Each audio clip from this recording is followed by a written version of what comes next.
ತಂದೆಯಾದ ದೇವರಿಗೆ ನಮ್ಮ ರಕ್ಷಕರಾದ ಯೇಸು ಸ್ವಾಮಿ ಮುಖಾಂತರ ನಾನು ಸ್ತೋತ್ರ ಮಾಡ್ತೀನಿ ರೀ. ಯೇಸು ಕ್ರಿಸ್ತರಲ್ಲಿ ಕೂಡಿ ಬಂದಿರುವ ನಮ್ಮ ಸಹೋದರ ಸಹೋದರಿಯರಿಗೂ ನಾನು ಸ್ತೋತ್ರ ಮಾಡ್ತೀನಿ ರೀ.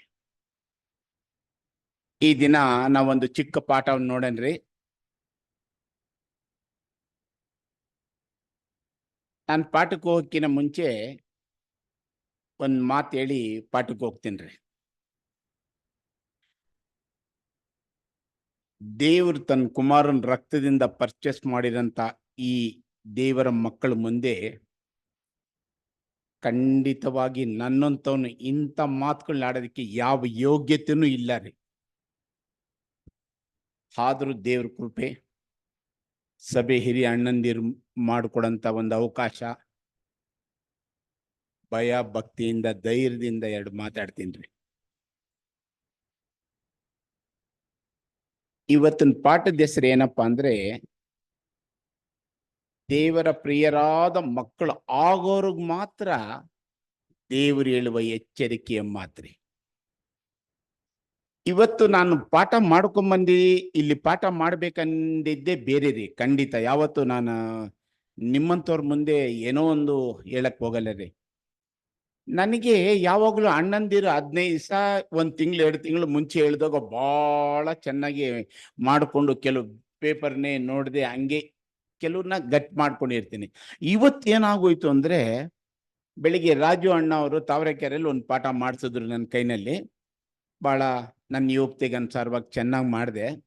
ಬಂದ್ಬಿಟ್ಟು 1 ಅವರ್ ಬಿಟ್ಬಿಟ್ಟು ರೆಸ್ಟ್ ತೊಗೊಂಡು ಇಲ್ಲಿಗೆ ಬರೋಣ ಅಂತ ಹೇಳಿದ್ರೆ, ನಾನು ಮಾಡ್ಕೊಂಡಿದ್ದ ಪಾಠಕ್ಕೂ ಅಲ್ಲಿ ಮಾತಾಡಿದ ಮೇಲೂ ಒಂದೇ ದಿವಸ ಸಂಡೇ ಬೆಳಿಗ್ಗೆ ಸಾಯಂಕಾಲ ನನ್ನಂತವನಿಗೆ ಯೋಗ್ಯತೆನೇ ಇಲ್ಲ ರೀ.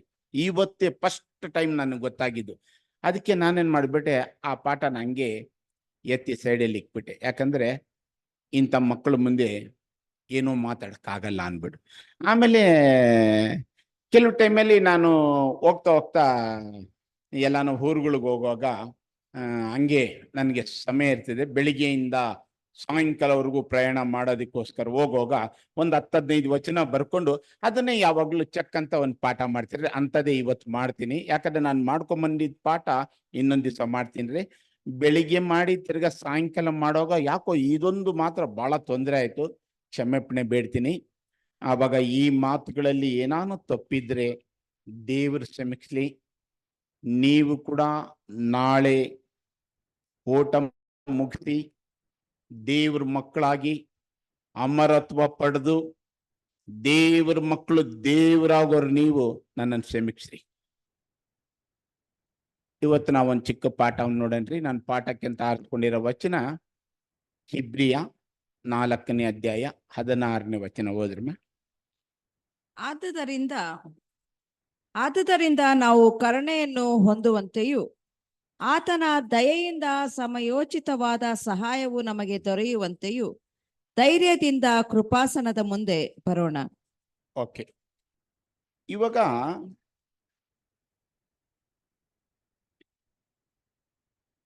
ಈ ಮಾತಿನಲ್ಲಿ ಧೈರ್ಯವಾಗಿ ಕೃಪಾಸನದ ಮುಂದೆ ಬಂದು ದೇವ್ರನ್ನ ಆರಾಧಿಸ್ತಾ ನಮ್ಮ ಹೃದಯದಲ್ಲಿರೋದನ್ನು ಕೆಲವು ಧೈರ್ಯವಾಗಿ ಕೃಪಾಸ್ಥಾನದ ಮುಂದೆ ಹಂಚ್ಕೊಳೋಣ ಅಂತ ನಾವು ಬಂದಿದ್ದೀವ್ರಿ. ಯಾಕಂದ್ರೆ ಇಲ್ಲಿ ದೇವರ ಕರುಣೆ, ದಯೆ, ಸಹಾಯ ಬೇಡವನು ಏನೋ ಕೊರತೆಯಲ್ಲಿ ಇದಾರ್ರಿ. ಚೆನ್ನಾಗಿರೋರು ಯಾರು ಇದನ್ನ ಕೇಳಕ್ ಹೋಗಲ್ಲ ದೇವ್ರ ಹತ್ರ. ನಿಮ್ಮಂಥವರಲ್ಲಿ ನನ್ನಂತೂ ಒಬ್ರು ಇದ್ರೆ ನನಗೆ ಕೊಂದು ಕೊರತೆ ಯಾವುದೋ ವಿಷಯದಲ್ಲಿ ಇರ್ತಿದೆ.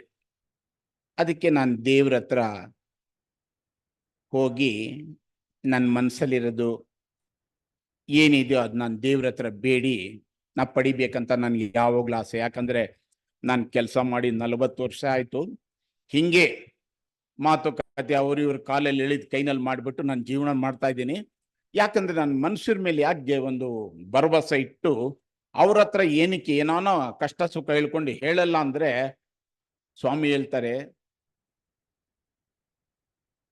ನರಜನ್ಮದವರನ್ನು ತನ್ನ ಭುಜಬಲ ಎಂದು ತಿಳಿದು ಯೆಹೋವನನ್ನು ತೊರೆಯುವವರು ಶಾಪಗ್ರಸ್ತರು ಅಂದಾಗ, ಒಬ್ಬ ಮನುಷ್ಯರ ಹತ್ರ ಹೋಗ್ಬಿಟ್ಟು ನನ್ನ ಕಷ್ಟ ಸುಖ ಹೇಳ್ಕೊಂಡು ನಾನು ಏನೋ ನಿಮ್ ಕರುಣೆ ದಯೆ ತೋರಿಸಿ ಅಂದ್ರೆ ಒಬ್ಬ ಮನುಷ್ಯ ನಮ್ಗೆ ಏನ್ ಮಾಡ್ಬೋದು? ಏನು ಮಾಡಕ್ಕಾಗಲ್ಲ. ಅದಕ್ಕೆ ದೇವ್ರ ಹತ್ರನೇ ಹೋಗ್ಬೇಕು. ಇವತ್ತೆಲ್ಲರೂ ಬಂದಿದ್ದೀವಿ ದೇವ್ರ ಹತ್ರ ಆರಾಧಿಸಕ್ಕೆ, ಸ್ತುತಿಸಕ್ಕೆ.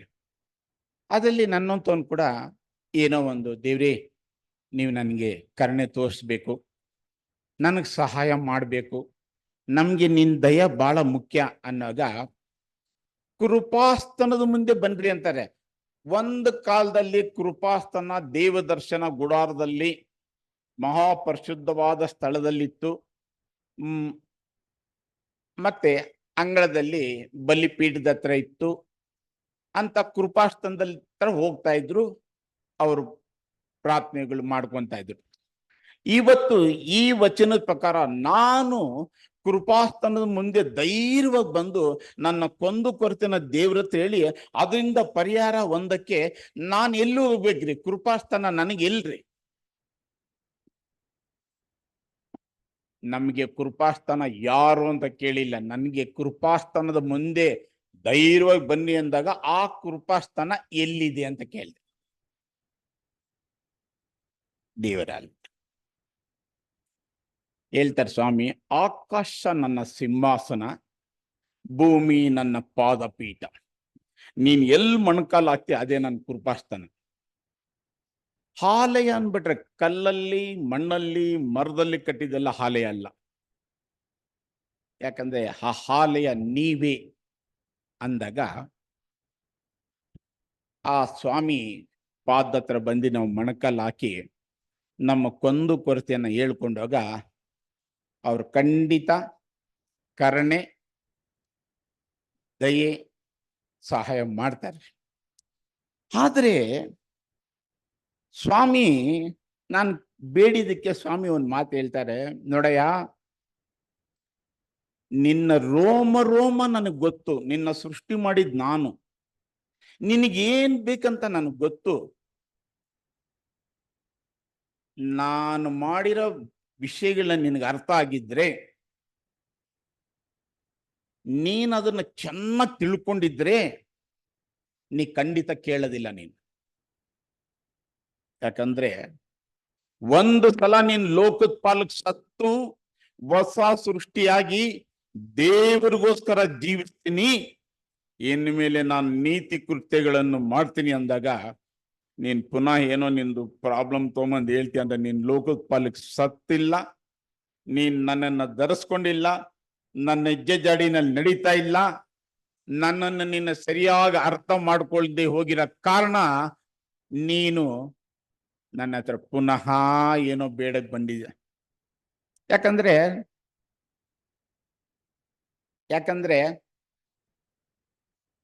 ಅಪ್ಪಸ್ರು ಪಾಲು ಎಂತ ಪೋಸ್ಟ್ ಅಲ್ಲಿರೋರು, ಅವ್ರ ಹತ್ರ ಇರಂತ ಒಂದು ಏನೇ ಇದ್ರು ಇಂಥ ಮಾತುಗಳು ಕೇಳಿ ಸ್ವಾಮಿ ಇಟ್ಟಿರಂತ ಆಶೀರ್ವಾದನ ಪಡಿಬೇಕಂತ ಎಲ್ಲಾನ ಕಸ ಅಂತ ತಿಳ್ಕೊಂಡ್ಮೇಲೆ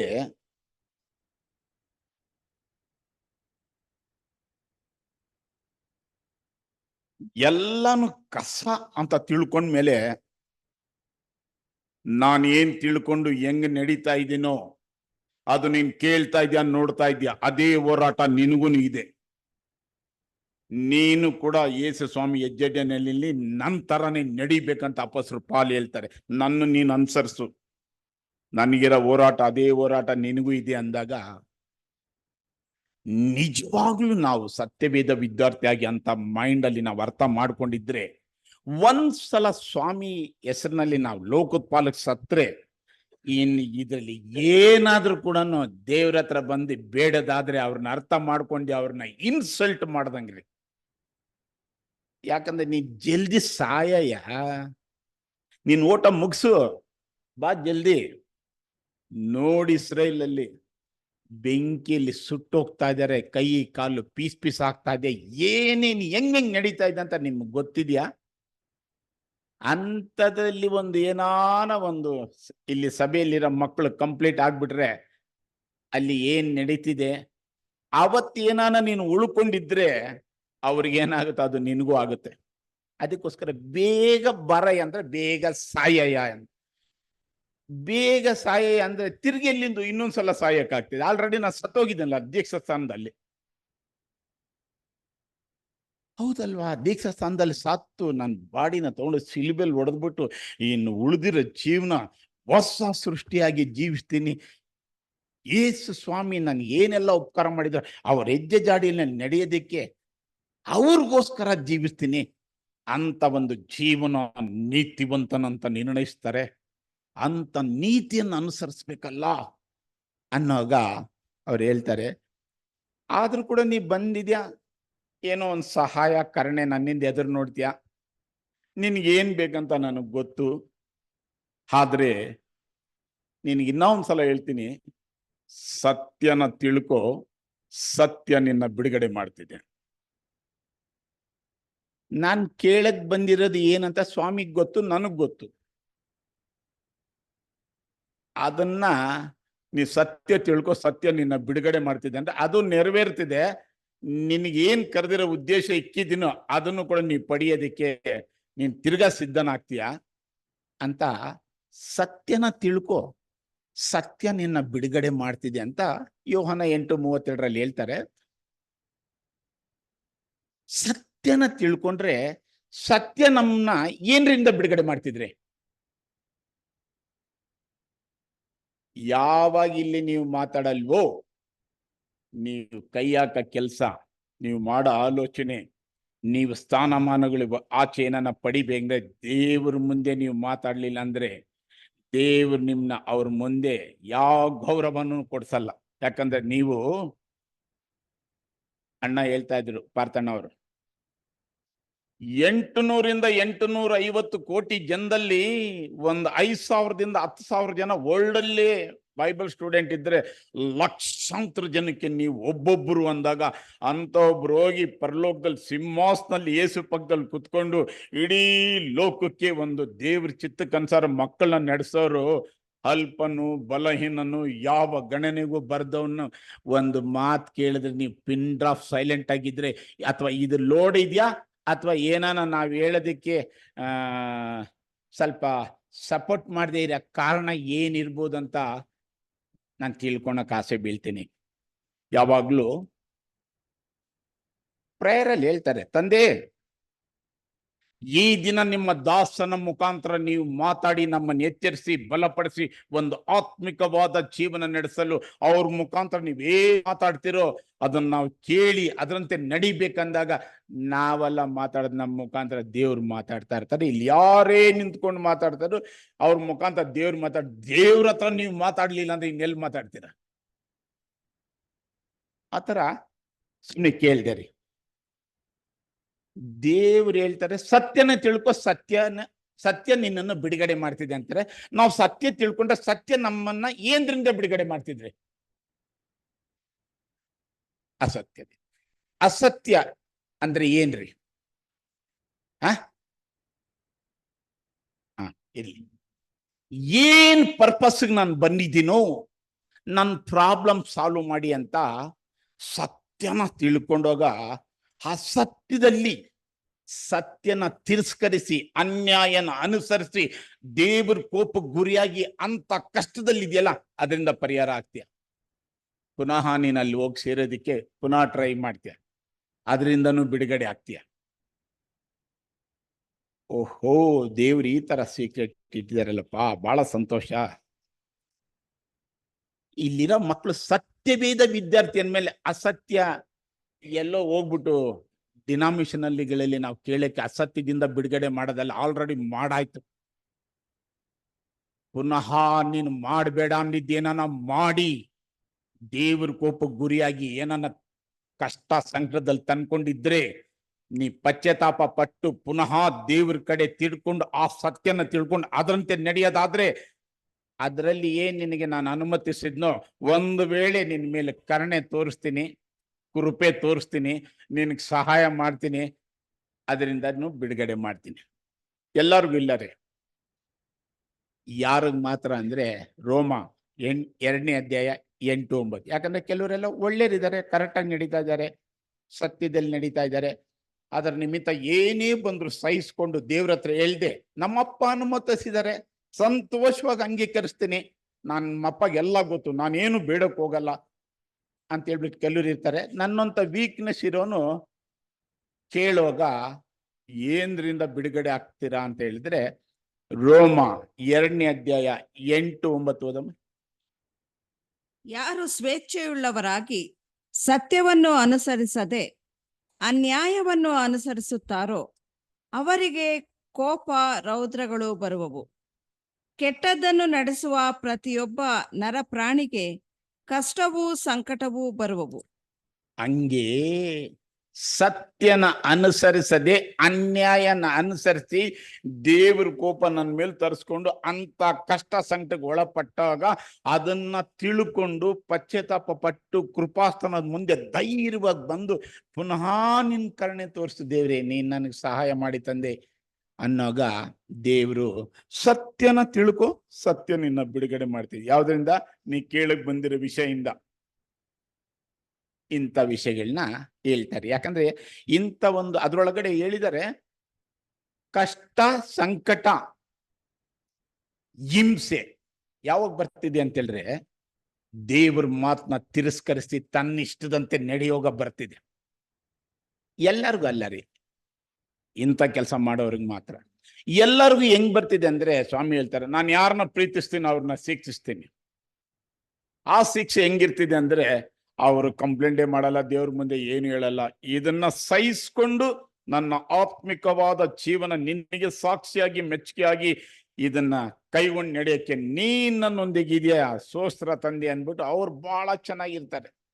ನನ್ನಂತವ್ನು ಯಾವಾಗ ಬಂದು ಕೃಪಾಸ್ತನದ ಮುಂದೆ ಕೊಂದು ಕೊರತೆಗೆ ಕರುಣೆ ತೋರಿಸು ಸ್ವಾಮಿ, ಸಹಾಯ ಮಾಡು, ದಯ ತೋರಿಸು ಅಂದ್ರೆ ಇಂಥ ಪ್ರಾಬ್ಲಮ್ ಅಲ್ಲಿ ಇರ್ತೀನಿ ನಾನು. 2 ಟೈಪ್ನಲ್ಲಿ ಇರ್ತಾರೆ ಜನ. ಒಂದು ಮಾಡಬಾರ್ದು ಮಾಡಿ ಅಂತ ತಂದ್ಕೊಂಡಿರ್ತಾರೆ, ಒಬ್ಬೊಬ್ಬರಿಗೆ ದೇವರೇ ಅನುಮತಿಸಿರ್ತಾರೆ. ಇದರಲ್ಲಿ ಕೇಳೋನ್ಗೆ ಗೊತ್ತು, ಆ ಪುಣ್ಯಾತ್ಮನ್ ಗೊತ್ತು, ಬೇರೆಯವ್ರಿಗೆ ಗೊತ್ತಿರಲ್ಲ. ಯಾಕೆಂದ್ರೆ ಅಸತ್ಯದಿಂದ ಬಿಡುಗಡೆ ಮಾಡ್ತಾರೆ ಅಂದ್ರೆ ಯೇಸು ಹಿಂದೆ ಒಂದು ಸಲ ಹಿಂದೆ ಹೋಗಿ ಅಪೋಸ್ತಲರಲ್ಲಿ ಒಬ್ರು ಅಪೋಸ್ತಲಾದಂತ ಇಸ್ಕರಿಯೋತ ಯೂದಾಸು ಅವ್ರು ಎಲ್ಲೂ ಬೇರೆ ಅಸತ್ಯದಲ್ಲಿ ಹೋಗಿಲ್ಲ, ದೇವ್ರ ಮಗನ ಜೊತೆ ಇದ್ಬಿಟ್ಟು ಸತ್ಯದಲ್ಲಿ ಇದೀನಿ ಅಂತ ತೋರಿಸ್ಕೊಂಡು ಮಾಡಬಾರ್ದು ಮಾಡಿ ಎಂತ ಪರಿಸ್ಥಿತಿಗೆ ಬಂದ್ರು ಅಂದ್ರೆ ನೇಣಾಕೊಂಡ್ರೆ ಪಾಪ ಅವ್ರಿಗೆ ಇಳಿಸೋರು ಇಲ್ಲ, ಬಿಡಿಸೋರು ಇಲ್ಲ. ಇದು ಹಂಗೆ ಅಲ್ಲೇ ತೇಲಾಡಿ ಬಿದ್ದಿ ಎಷ್ಟು ದಿವಸಕ್ಕೆ ಜನ ನೋಡಿ ಇದು ಮಾಡ್ತಾರೋ ಗೊತ್ತಿಲ್ಲ. ಅಂತ ಪರಿಸ್ಥಿತಿ ಅಪೋಸ್ತಲಗಳಲ್ಲಿ ಒಬ್ಬರಿಗೆ ಬಂತು. ಅವರು ದೇವರ ಮಗನ ಹಿಂಬಾಲಿಸೋರಾಗಿದ್ರು. ಹಂಗೆ ನಾನು ಕೂಡ ಹಿಂಬಾಲಿಸ್ತೀನಿ ಅಂತ ನಿಮ್ ಜೊತೆ ಸೇರ್ಕೊಂಡು ಈ ಸತ್ಯದಲ್ಲಿ ನಡೆಯುವಾಗ ನಾನು ಬಂದು ಕೃಪಾಸ್ತನದ ಮುಂದೆ ದೇವ್ರ ಕರುಣೆ ಸಹಾಯ ಬೇಡಬೇಕಂದ್ರೆ 2 ರೀತಿ ಮಾತ್ರ ಬೇಡ್ಬೇಕು. ತಂದೆ, ಏನ್ ಅನುಮತಿಸಿದಿರೋ ಸಂತೋಷವಾಗಿ ಅಂಗೀಕರಿಸಿ, ಯಾವ ವಿಷಯಕ್ಕೂ ಗುಣಗುಡ್ದೆ ನೀನಿಟ್ಟಿರುವಂತ ಆಶೀರ್ವಾದದಲ್ಲಿ ಸೇರಂತ ಈ ಮಕ್ಕಳ ಜೊತೆ ನಾನು ಒಬ್ಬನಾಗಿ ಹೋಗೋದಕ್ಕೆ ನನಗೆ ಜ್ಞಾನ ಕೊಡು, ಪರಿಶುದ್ಧಾತ್ಮ ಕೊಡು, ಶಕ್ತಿ ಕೊಡು. ನಾನು ಅನುಭವಿಸೋದಕ್ಕೆ ನೀನ್ ಅನುಮತಿಸ್ತಿದ್ಯಾ. ನೀನಿಲ್ದೆ ಇದನ್ನ ನನ್ನ ಟಚ್ ಮಾಡಕ್ಕೆ ಯಾರ ಕೈಗೂ ಸಾಧ್ಯ ಇಲ್ಲ. ನೀವ್ ಹೇಳಿದ್ದೀರಾ ನಿನ್ನನ್ನ ಮುಟ್ಟೋರು ನನ್ನ ಕಣ್ಗುಡ್ಡೆ ಮುಟ್ಟದಂಗೆ ಅಂತ ಹೇಳಿದ್ದೀರಾ. ಅಗ್ಗದ ಮೇಲ್ಪಟ್ಟು ನನ್ಗೇನೋ ಆಗಿದೆ ಅಂದ್ರೆ ಅದು ನೀವ್ ಅನುಮತಿಸಿದ್ದೀರ, ನೀವಿಲ್ದೆ ಬೇರೆ ಯಾರಿಂದಲೂ ಸಾಧ್ಯ ಇಲ್ಲ ಅಂತ ಈ ಒಂದು ಸತ್ಯ ಗೊತ್ತಿರೋರು ಯಾವತ್ತು ದುಃಖದಲ್ಲಿ ಫೀಲಿಂಗ್ನಲ್ಲಿ ಗುಣಗುಟ್ಕೊಂಡು ಏನೋ ಒಂದು ಮಾಡ್ಕೊಂಡು ಇರಲ್ಲ. ಅವ್ರ ಸಂತೋಷ, ಅವ್ರ ಪ್ರೀತಿ, ಅವ್ರ ಒಂದು ಐಕ್ಯತೆ, ಆ ಥರ ವ್ಯಾಲ್ಯೂನೇ ಬೇರೆ ರೀ. ಹಂಗಿರ್ತಾರೆ. ಯಾಕೆಂದ್ರೆ ಯಾವಾಗ ಫಾಲ್ಟ್ ಮಾಡಿದ್ಮೇಲೂ ಏನಯ್ಯ ನೀನ್ ಏನಕ್ಕೆ ಕೋಪಿಸ್ಕೊಂಡೆ, ನೀವ್ ಒಳ್ಳೆ ಕೆಲಸ ಮಾಡಿದ್ರೆ ನೀನ್ ತಲೆ ಎತ್ತಿರೋದಲ್ಲ ಅಂತ ದೇವರು ಕಾಯಿನ್ ಕೇಳಿದಾಗ, ಸ್ವಾಮಿ ನಾನು ಕೋಪ ಮಾಡ್ಕೊಂಡು ಉದ್ದೇಶ ನನ್ನ ಸಹೋದರನ ನೀವು ಮೆಚ್ಚಿದ್ರಿ, ಅವನ ಕಾಣಿಕೆನ ಮೆಚ್ಚಿದ್ರಿ, ನನ್ನ ಕಾಣಿಕೆನ ನೀವು ಮೆಚ್ಚಲಿಲ್ಲ, ಅದಕ್ಕೆ ನನ್ ಕೋಪ ಬಂತು. ದಯವಿಟ್ಟು ಕ್ಷಮಿಸ್ರಿ, ನಿಮ್ಗೆ ಗೊತ್ತಾಗ್ಬಿಡ್ತು. ಇನ್ಮೇಲೆ ನಾನು ಹೆಂಗ್ ನಡ್ಕೊಬೇಕು ನೀವು ಹೇಳ್ರಿ ಅನ್ನಿದ್ರೆ ದೇವ್ರು ಹೇಳ್ಕೊಟ್ಟಿರೋರ ಇಲ್ಲ, ಹೇಳಿರೋರು. ಅವ್ನು ಹಂಗೆ ಕೇಳಲಿಲ್ಲ. ದೇವ್ರು ಹೇಳ್ತಾರೆ, ನೀನ್ ಏನಕ್ಕೆ ಕೋಪ ಮಾಡ್ಕೊಂಡೆ ಅಂದ್ರೆ ಸೈಲೆಂಟ್ ಆಗಿರ್ತಾನೆ. ನೀನು ಕೋಪ ಮಾಡಬಾರ್ದಿತ್ತು, ನನ್ನ ಹತ್ರ ಬೇಡ್ಕೊಂಡಿದ್ರೆ ನಿನಗೆ ನಾನು ನೆಕ್ಸ್ಟ್ ನೀನ್ ಮಾಡೋ ಕೆಲಸದಲ್ಲಿ ಮೆಚ್ಚ ರೀತಿಯಲ್ಲಿ ಇದು ಮಾಡ್ತಾ ಇದ್ದೆ ಅಂತ ಅನೇಕ ವಿಷಯಗಳು ನಾವು ಬಲಪಡಿಸಿ ಎಚ್ಚರಿಸಿದ್ರು ಅವ್ರ ತಮ್ಮನ್ನ ಕೊಲೆ ಮಾಡಿ ಅವನು ಎಂತ ಪರಿಸ್ಥಿತಿಗೆ ಬಂದ ಅಂದ್ರೆ ದೇಶ ಭ್ರಷ್ಟನು, ಅಲಿಯುವವನು. ಅವನು ಯಾವುದು ಕೈ ಹಾಕಿ ಏನೇ ವ್ಯವಹಾರ ಮಾಡಕ್ ಹೋದ್ರು 1 ಪೈಸಾ ಸಕ್ಸಸ್ ಆಗ್ದಿಲ್ದಂಗೆ ದೇವ್ರೇ ಕಟ್ ಮಾಡ್ಬಿಟ್ರು ಅವ್ನು. ಇವತ್ತು ಕೊಂದು ಕೊರತೆಯಲ್ಲಿ ನಾವಿದೀವಿ ಅಂದ್ರೆ ಯಾವ ವಿಷಯದಲ್ಲಿ ಇದು ಬಂತು ಅಂತ ನಾವು ಅರ್ಥ ಮಾಡಿಕೊಂಡು ಪಶ್ಚಾತ್ತಾಪ ಪಟ್ಟು ಕಣ್ಣೀರಿಟ್ಟು ಪುನಃ ಕೃಪಾಸ್ತನದ ಮುಂದೆ ಧೈರ್ಯವಾಗಿ ಬರೋದಾದ್ರೆ ದೇವರು ಇಡೀ ಪ್ರಪಂಚದಲ್ಲಿ ಇಷ್ಟೇಷ್ಟು ಜನ ಆಯ್ಕೊಂಡವರಿಗೆ ಅವ್ರ ನಾಮ ಮಹಿಮೆ ಪಡಿಸೋಕ್ಕೋಸ್ಕರ ಅಂತ ಮಕ್ಕಳ ಕೈನಲ್ಲಿ ಎಲ್ಲಾ ತರದ ವರಗಳು ಕೊಟ್ಟು ಏನೇನ್ ಮಾಡಿಸ್ತಾರೆ ಅಂದ್ರೆ ಅವ್ರಿಗೆ ಗೊತ್ತು. ಅಂಥದ್ದು ಮಾಡದೆ ಬಂದು ಇಲ್ಲಿ ಕರುಣೆ ತೋರಿಸ್ರಿ, ಸಹಾಯ ಮಾಡಿ, ದಯೆ ತೋರಿಸಿ ಅಂದ್ರೆ ನಾವು ಎಷ್ಟು ಮಟ್ಟಿಗೆ ಇದನ್ನು ತಿಳ್ಕೊಂಡಿರ್ತೀವಿ ಅನ್ನೋದು ದೇವರು ಕೆಲವು ವಿಷಯ ಹೇಳ್ತಾರೆ. ಯಾಕಂದ್ರೆ ಅವನು ಕೊಲೆ ಮಾಡ್ದ, ದೇವ್ರ ಮಾತು ಕೇಳಿಲ್ಲ. ಇವಾಗ ನಮಗ್ ಕೊನೆ ಕಾಲದವ್ರಿಗೆ ನಮ್ಗೆ ಹೇಳ್ತಾರೆ, ನೀನ್ ಬರೇ ಪಕ್ಕದಲ್ಲಿರೋ ಸಹೋದರ ಸಹೋದರಿಗೆ ಕೋಪ ಮಾಡಿ ದ್ವೇಷ ಮಾಡಿದ್ರೆ ನಿನಗೆ ಕೊಲೆಗಾರ, ನಿನಗೆ ನಿತ್ಯ ಜೀವ ಇಲ್ಲ. ನೀನು ಪ್ರೀತಿಸಿ ನಿನ್ನನ್ನು ತಗ್ಗಿಸ್ಕೊಂಡು ಅವ್ರಿಗೆ ಭಯ ಭಕ್ತಿಯಿಂದ ನೀನ್ ನಡೆಯೋದಾದ್ರೆ ಮರಣದಿಂದ ಪಾರಾಗಿದ್ಯಾ. ನೀನ್ ಕೋಪ ಮಾಡಿ ದ್ವೇಷ ಮಾಡೋದಾದ್ರೆ ನೀ ಕೊಲೆಗಾರ, ನಿನ್ನಂತ ಕೊಲೆಗಾರನ್ಗೆ ನಿತ್ಯ ಜೀವ ಇಲ್ಲ ಅಂದ್ಬಿಡ್ತಾರೆ. ಈ ತರ ಒಬ್ಬೊಬ್ರು ಈ ರೀತಿ ಸತ್ಯನ ತಿಳ್ಕೊಂಡ್ರೆ ಸತ್ಯ ಅನೇಕ ವಿಷಯಗಳಿಂದ ನಮ್ಮನ್ನ ಬಿಡುಗಡೆ ಮಾಡ್ತಿದ್ರೆ. ರೋಮ 8:32 ಒಂದು ಮಾತು ಹೇಳ್ತಾರೆ,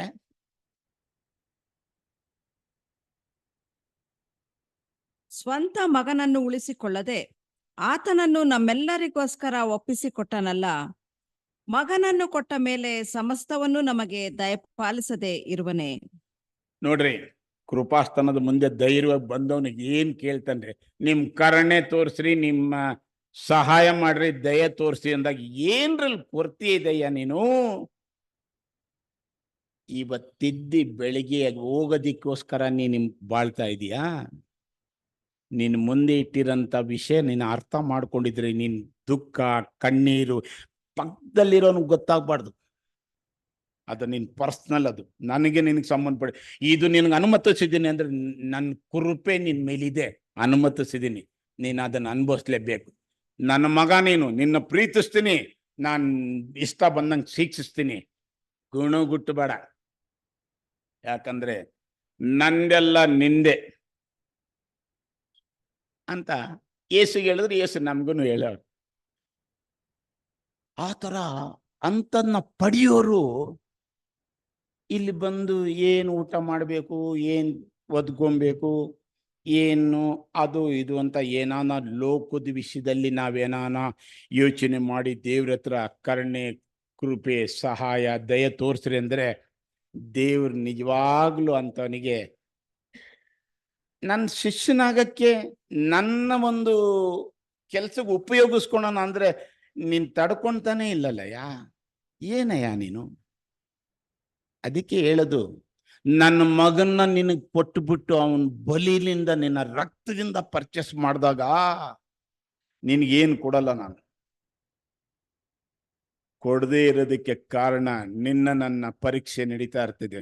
ನೀನ್ ಇಟ್ಟಿರೋ ನಂಬಿಕೆ, ನೀನ್ ಇಟ್ಟಿರೋ ವಿಶ್ವಾಸ, ನೀನ್ ಇಟ್ಟಿರಂತ ಒಂದು ನಿರೀಕ್ಷೆ ಎಷ್ಟು ಮಟ್ಟಿಗಿದೆ ಅಂತ ನಾನು ಸ್ವಲ್ಪ ಅನುಮತಿಸಿದ ತಕ್ಷಣ ನೀನು ಅಳ್ಳಾಡೋಗ್ಬಿಟ್ಟು ಬಂದ್ಬಿಟ್ಟು ಕೇಳ್ತಾ ಇದೆಯಲ್ಲ, ನೀನ್ ನನ್ನ ಮಗನ, ನೀ ಬಿಕಾರಿ ತಾನೆ, ನೀ ಕೇಳ್ತೀಯ ಅಂದ್ರೆ.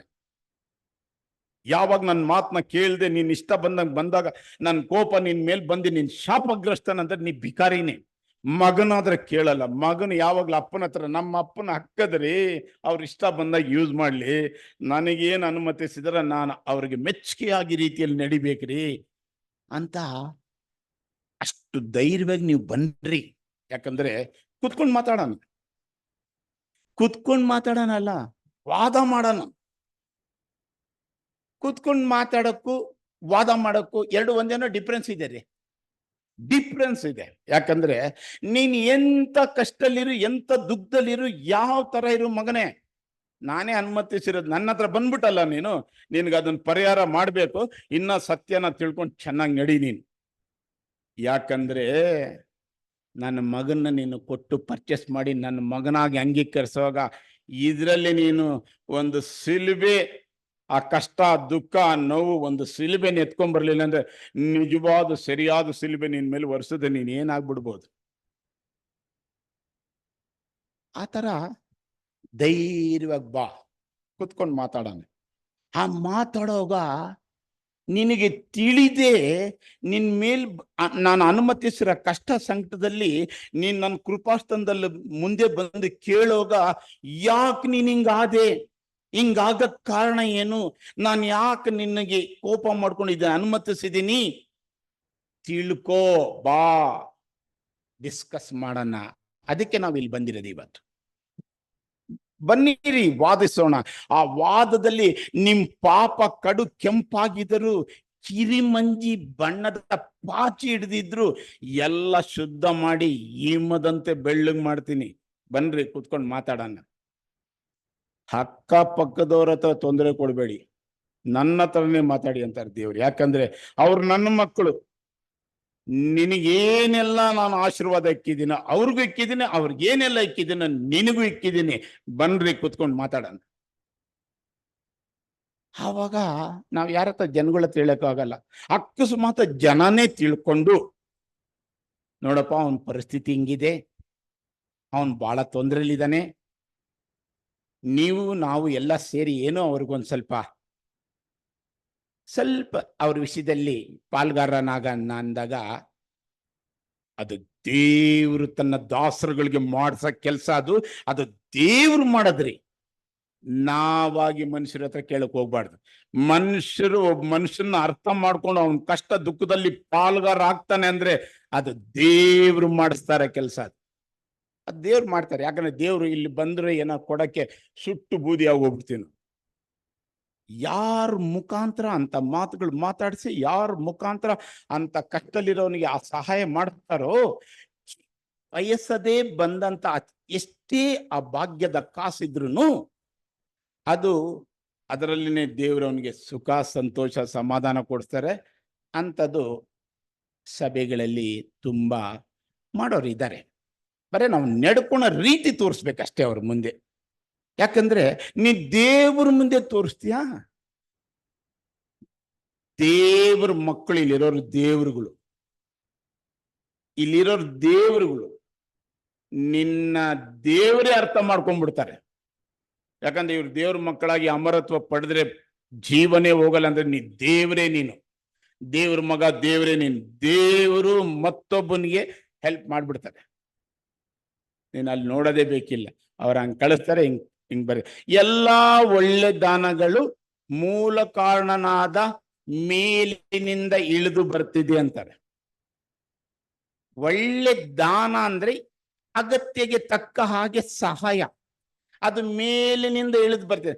ಮೇಲಿನಿಂದ ಇಳಿದು ಎಲ್ಲಿಗೆ ಬರ್ತಿದ್ರೆ? ಯಾರನ್ನೊಬ್ರು ಹೇಳಿ, ಮೇಲಿನಿಂದ ಇಳಿದು ಎಲ್ಲಿಗೆ ಬರ್ತಿದ್ರೆ ಅಣ್ಣ? ಎಲ್ಲಿಗೆ ಬರ್ತಿದೆ ಅಂತ ಕೇಳಿದೆ. ಸಹಾಯ ಮಾಡ ಅದು ಬರಲ್ಲ. ಮೇಲಿನಿಂದ ಇಳಿದು ಬರ್ತಿದೆ ಅಂದ್ರೆ ಎಲ್ಲಿಗೆ ಬರ್ತಿದೆ? ಗೋಡನ್ಗ, ಮಾಲ್ಗ, ಆಫೀಸ್ಗ, ಮನೆಗ ಯಾವ್ದೋ ಒಂದು ಬರ್ಬೇಕಲ್ಲ ಸಹಾಯ ಮಾಡೋದು ಅಂತ. ಅದು ಆಮೇಲೆ ಬಂದ ಮೇಲೆ ಸಹಾಯ ಮಾಡೋದು. ಎಲ್ಲಿಗೆ ಬರ್ತಿದೆ ಅಂತ ಅಮ್ಮ? ಅಣ್ಣ ಓಕೆ. ಯಾಕೋಬ 1 ಕುರಿಯಂತ 12:11 ಅಥವಾ 11:12 ಇರ್ಬೇಕು ನೋಡ್ರಿ. 1 ಕುರಿಯಂತ ಅಲ್ಲಲ್ಲ ಆ, ಆ, ಈ ವರಗಳಲ್ಲೆಲ್ಲ ಆ ಒಬ್ಬ ಆತ್ಮನೇ ತನ್ನ ಇಷ್ಟ ಬಂದ ಹಾಗೆ ಹಂಚಿಕೊಡ್ತಾನೆ ಅನ್ನೋದು ಒಂದು ವಚನ ಇದೆ. 12:11 1 ಕೊರಿಂಥ 12:11 ಹೋದ್ರಮ್ಮ. ಈ ವರಗಳನ್ನೆಲ್ಲ ಆ ಒಬ್ಬ ಆತ್ಮನೇ ತನ್ನ ಚಿತ್ತಕ್ಕೆ ಬಂದ ಹಾಗೆ ಒಬ್ಬೊಬ್ಬನಿಗೆ ಹಂಚಿಕೊಟ್ಟು ನಡೆಸುತ್ತಾನೆ. ನೋಡಿ, ಅಲ್ಲಿಂದ ಬರ್ತಿದೆ ಅಂತ ಹೇಳಿದ್ರೆ ಅವ್ರು ತನ್ನ ಇಷ್ಟ ಬೀಳ್ಬೇಕು. ಇಲ್ಲಿರೋ ಮಕ್ಕಳು ಯಾರೋ ಮೇಲೆ ಇಷ್ಟ ಬೀಳ್ಬೇಕು. ಆ ಇಷ್ಟ ಏನಕ್ಕೆ ಬೀಳ್ತಾರೆ ಅಂದ್ರೆ ಅವ್ರ ಚಿತ್ತದಂತೆ ನಡೆಯೋರೇ ಯೇಸುಗೆ ತಂಗಿ ತಮ್ಮನಾಗೋರು. ನನ್ನ ತಂದೆ ಚಿತ್ತದಂತೆ ಯಾರು ನಡೀತಾರೋ ಅವರೇ ನನಗೆ ತಂಗಿ ತಮ್ಮ ಅಂತ ತಂಗಿ ತಮ್ಮ ಕೈನಲ್ಲಿ ಕಳಿಸ್ತಾರ ಹೊರತು ಎಲ್ಲಿಗೋ ಕಳಿಸಲ್ಲ. ಅದು ಅಲ್ಲಿಗೆ ಕಳಿಸ್ತಾರೆ ಅಂದ್ರೆ ಅವ್ರಿಗೆ ಮನಸ್ಸು ಕೊಡ್ತಾರೆ, ಅವ್ರಿಗೆ ಏನ್ ಏರ್ಪಾಟ್ ಮಾಡ್ತಾರೋ ಮಾಡ್ತಾರೆ, ಕಷ್ಟದಲ್ಲಿರೋರಿಗೆ ಸಹಾಯ ಮಾಡ್ತಾರೆ. ಇಲ್ಲಿ ತನ್ನ ಇಷ್ಟ ಬಂದ ಹಾಗೆ ಅಂತ ಐತಮ್ಮ, ಅಲ್ಲೇನ್ಮ? ಈ ವರಗಳನ್ನೆಲ್ಲ ತನ್ನ ಚಿತ್ತಕ್ಕೆ ಬಂದ ಹಾಗೆ, ತನ್ನ ಚಿತ್ತಕ್ಕೆ ಬಂದ ಹಾಗೆ ಅಂದಾಗ ತನ್ನ ಇಷ್ಟ ಬಂದ ಹಾಗೆ ಅಂತಾನು ಅನ್ಬೋದಪ್ಪ, ಅನ್ನಂಗಿಲ್ವಾ? ದೇವ್ರು ಹೇಳು ಮಾತು, ನನ್ನ ಇಷ್ಟ ಬಂದ ಹಾಗೆ ಅನ್ನೋದು ನನ್ನ ಚಿತ್ತ ಬಂದ ಹಾಗೆ ಎರಡು ಒಂದೇನ ಬೇರೆ ಬೇರೆ ನಮ್ಮ ಸ್ವಲ್ಪ ಹತ್ರ ಆಗ್ಬೋದು. ಯಾಕಂದ್ರೆ ನನ್ನ ಚಿತ್ತ ಬಂದ ಹಾಗೆ ಅಂದಾಗ ಅವ್ರ ಚಿತ್ತ ಯಾರ ಮೇಲೂ ಇಷ್ಟ ಇದೆ ಅಂತ ಇಷ್ಟ ಬಂದವನ್ ಮೇಲೆ. ಆ ಇಷ್ಟ ಪಡೋರು ಯಾರು ಅಂತ ಹೇಳಿದ್ರೆ ದೇವರ ಚಿತ್ತಕ್ಕನುಸಾರವಾಗಿ ನಡೆಯೋರು. 30ರಷ್ಟು ಇರ್ಬೋದು, 60ರಷ್ಟು ಇರ್ಬೋದು, ಇನ್ನ ಸ್ವಲ್ಪ ಹೆಚ್ಚಾಗಿರ್ಬೋದು. ಅಂಥವ್ರ ಕೈಗೆ ಬಂದಾಗ ಅಂಥವ್ರು ಅಂತ ಕಷ್ಟದಲ್ಲಿರೋರಿಗೆ ಸಹಾಯ ಮಾಡ್ತಾರೆ. ಅದು ದೇವ್ರು ಏರ್ಪಾಟ್ ಮಾಡ್ಬಿಡ್ತಾರೆ. ಕೇಳದೆ ಬೇಕಿಲ್ಲ, ಅಕಸ್ಮಾತ್ ಕೇಳದೆ ಬೇಕಿಲ್ಲ ಅಂದಾಗ ಅವ್ರಿಗೆ ಏನಾನ ಜಾಸ್ತಿ ಆಗ್ತಿದೆ ಅಂದ್ರೆ ಒಳ್ಳೆ ಊಟ ಮುಗಿಸ್ತಾ ಇದೆಯಾ ಅಂತ ತಿಳ್ಕೊ. ತಿರ್ಗಾ ನೀನು ಅದನ್ನ ಟ್ರೀಟ್ಮೆಂಟ್ ತಗೊಂಡು ಬದುಕ್ಬೇಕಂತ ಹೇಳಿದ್ರೆ ನೀನ್ ಅದಕ್ಕೆ ಲಾಯಕ್ಕೆ ಇಲ್ದೆ ಆಗೋಗ್ಬಿಡ್ತೀಯ. ಯಾಕಂದ್ರೆ ಟ್ರೀಟ್ಮೆಂಟ್ ತಗೊಂಡವ್ರಿಗೆ ಸ್ವಾಮಿ ಒಂದು ಮಾತು ಹೇಳ್ತಾರೆ, ಧರ್ಮ ಉಪದೇಶ ಕಾಂಡ 32ನೇ ಅಧ್ಯಾಯ 39ನೇ ವಚನದಲ್ಲಿ ಒಂದು ಮಾತು ಹೇಳ್ತಾರೆ. ಹಂಗಂತೇಳಿ ಆಸ್ಪತ್ರೆ, ಡಾಕ್ಟರ್ ಶಾಪು, ಡಾಕ್ಟರ್ಗಳೇ ಇಕ್ಕಿದ್ದಾರೆ. ಇದು ದೇವ್ರ ಮಕ್ಕಳಿಗೆ ಒಂದು ಬಲವಾದ ಹೇಳಂತ ವಿಷಯ ರೀ. ಧರ್ಮ ಉಪದೇಶ ಕಾಂಡ 32ನೇ ಅಧ್ಯಾಯ 39ನೇ ವಚನ. ನಾನೊಬ್ಬನೇ ದೇವರಾಗಿರಲಾಗಿ ನನ್ನ ವಿನ ಯಾವ ದೇವರು ಇಲ್ಲವೆಂದು ಈಗಲಾದರೂ ತಿಳಿದುಕೊಳ್ಳಿರಿ. ಬದುಕಿಸುವವನು ಕೊಲ್ಲುವವನು ನಾನೇ, ಗಾಯಪಡಿಸುವವನು ವಾಸಿ ಮಾಡುವವನು ನಾನೇ. ನನ್ನ ಕೈಯಿಂದ ತಪ್ಪಿಸ ಶಕ್ತನು ಯಾವನೂ ಇಲ್ಲ. ಅವಾಗ ಇವರೆಲ್ಲ ಏನ್ ಮಾಡ್ತಾರೆ ಇಲ್ಲಿ ಏರ್ಪಾಟ್ ಮಾಡ್ಕೊಂಡಿರೋರಂದ್ರೆ ಸ್ವಾಮಿ ಅವ್ರ ಮುಖಾಂತರ ಕೃಪೆ ತೋರಿಸ್ತಾರೆ, ನಿನಗೆ ಅದು ಬಿಡುಗಡೆ ಆಗ್ಬೇಕಯ್ಯ ಅಂತ. ಅದೊಂಥರ ಪ್ರಾಜೆಕ್ಟ್, ಏನ್ ತಪ್ಪೇನಿಲ್ಲ. ಆದ್ರೆ ದೇವರೇನೇ ಇದರಿಂದ ತೆಗಿಬೇಕು, ಇದನ್ನ ಅನುಮತಿಸ್ಬೇಕು. ಅವರೇ ಮಾಡಿರೋದು. ನೀನು ಅವ್ರ ಹತ್ರ ಹೋಗ್ಬಿಡು ಧೈರ್ಯವಾಗಿ, ಅವರು ತಡ್ಕೊಳಕ್ ಆಗಲ್ವಾ ಮಗನೇ? ಇಲ್ಲ ತಡ್ಕೊಂತೀಯ ಮಗನೇ? ನಿನ್ನಿಕ್ಕೊಂಡು ಇಷ್ಟು ಜನದ ಮುಂದೆ ಏನೋ ಅವ್ರ ಹೃದಯಗಳಲ್ಲಿ ನಿನ್ನ ಬಗ್ಗೆ ಏನ್ ಯೋಚನೆ ಮಾಡ್ತಾ ಇದ್ದಾರೆ, ಯಾವ ತರ ಅಲ್ಲೂ ಕೂತ್ಕೊಂಡು ಈ ಜನಗಳ ಮುಂದೆ ಈ ನನ್ನ ಚಿತ್ತಕ್ಕೆ ಅನುಸಾರವಾಗಿ ನಡೆಸ್ತಾರೆ. ಇದೊಂದು ಚಿಕ್ಕ ಪ್ರಾಜೆಕ್ಟ್ ಅಲ್ಲಿ ಅವ್ರನ್ನೆಲ್ಲ ಟೆಸ್ಟ್ ಮಾಡೋಕ್ಕೋಸ್ಕರ ನಿನ್ನ ಯೂಸ್ ಮಾಡ್ತಾ ಇದ್ದೀನಿ. ಈ ಪ್ರಾಬ್ಲಮ್ ಅಲ್ಲಿ ನೀನ್ ಸಹಿಸ್ಕೊಳಲ್ವಾ? ಅಕಸ್ಮಾತ್ ನೀನ್ ಇಂಥ ಪರಿಸ್ಥಿತಿಯಲ್ಲಿ ಇರೋದು, ಇವ್ರದೆಲ್ಲ ಏನ್ ಕೆಲಸ ಅದರಲ್ಲಿ ಪಾಲುಗಾರರಾಗೋದು? ಹೇಳ್ತಾರೆ ಸ್ವಾಮಿ ರೋಮ 8:17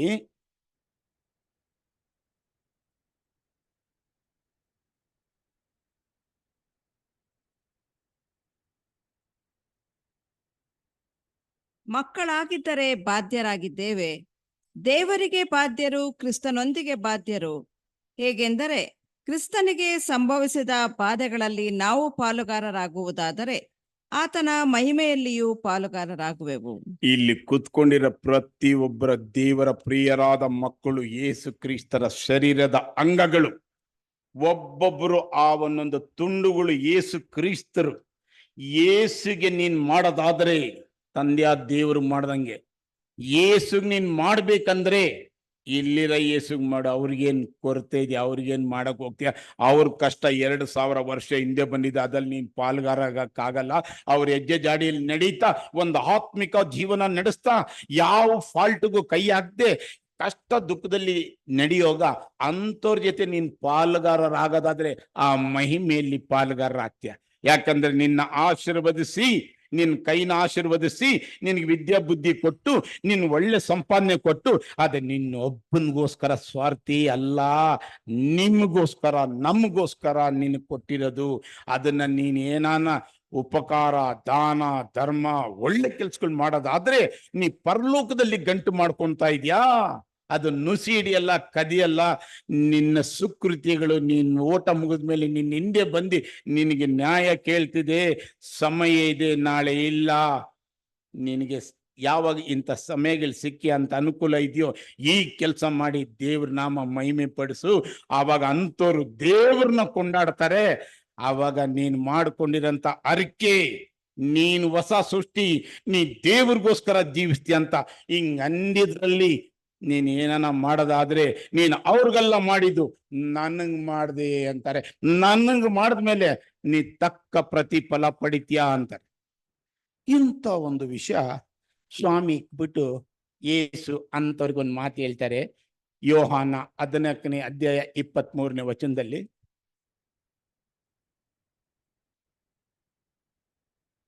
ಜಾನ್ 14:23, 14. 14:23. ನಾನು ನನ್ನ ತಂದೆಯಲ್ಲಿಯೂ ನೀವು ನನ್ನಲ್ಲಿಯೂ ನಾನು ನಿಮ್ಮಲ್ಲಿಯೂ ಇರುವುದನ್ನು ನೀವು ಆ ದಿನದಲ್ಲಿ ಅಲ್ಲಮ್ಮ, ತಿಳಿದುಕೊಳ್ಳುವಿರಿ.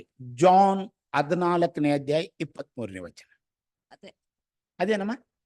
ಯೋಹನ 14:23 ಓದಿದ್ರ? 23. ಯಾರಾದರೂ ನನ್ನನ್ನು ಪ್ರೀತಿಸುವವನಾದರೆ ನನ್ನ ಮಾತನ್ನು ಕೈಕೊಂಡು ನಡೆಯುವನು, ಅವನನ್ನು ನನ್ನ ತಂದೆಯು ಪ್ರೀತಿಸುವನು, ಮತ್ತು ನಾವಿಬ್ಬರೂ ಅವನ ಬಳಿಯಲ್ಲಿ ಬಂದು ಅವನ ಬಳಿಯಲ್ಲಿ ಬಿಡಾರವನ್ನು ಮಾಡಿಕೊಳ್ಳುವೆವು. ಯಾವಾಗ ನೀ ಸತ್ಯ ತಿಳ್ಕೊಂಡು ಅದರಂತೆ ನಡೆಯೋದಾದ್ರೆ ನೀನ್ ನನ್ನ ಮಾತು ಕೇಳ್ತೀಯ.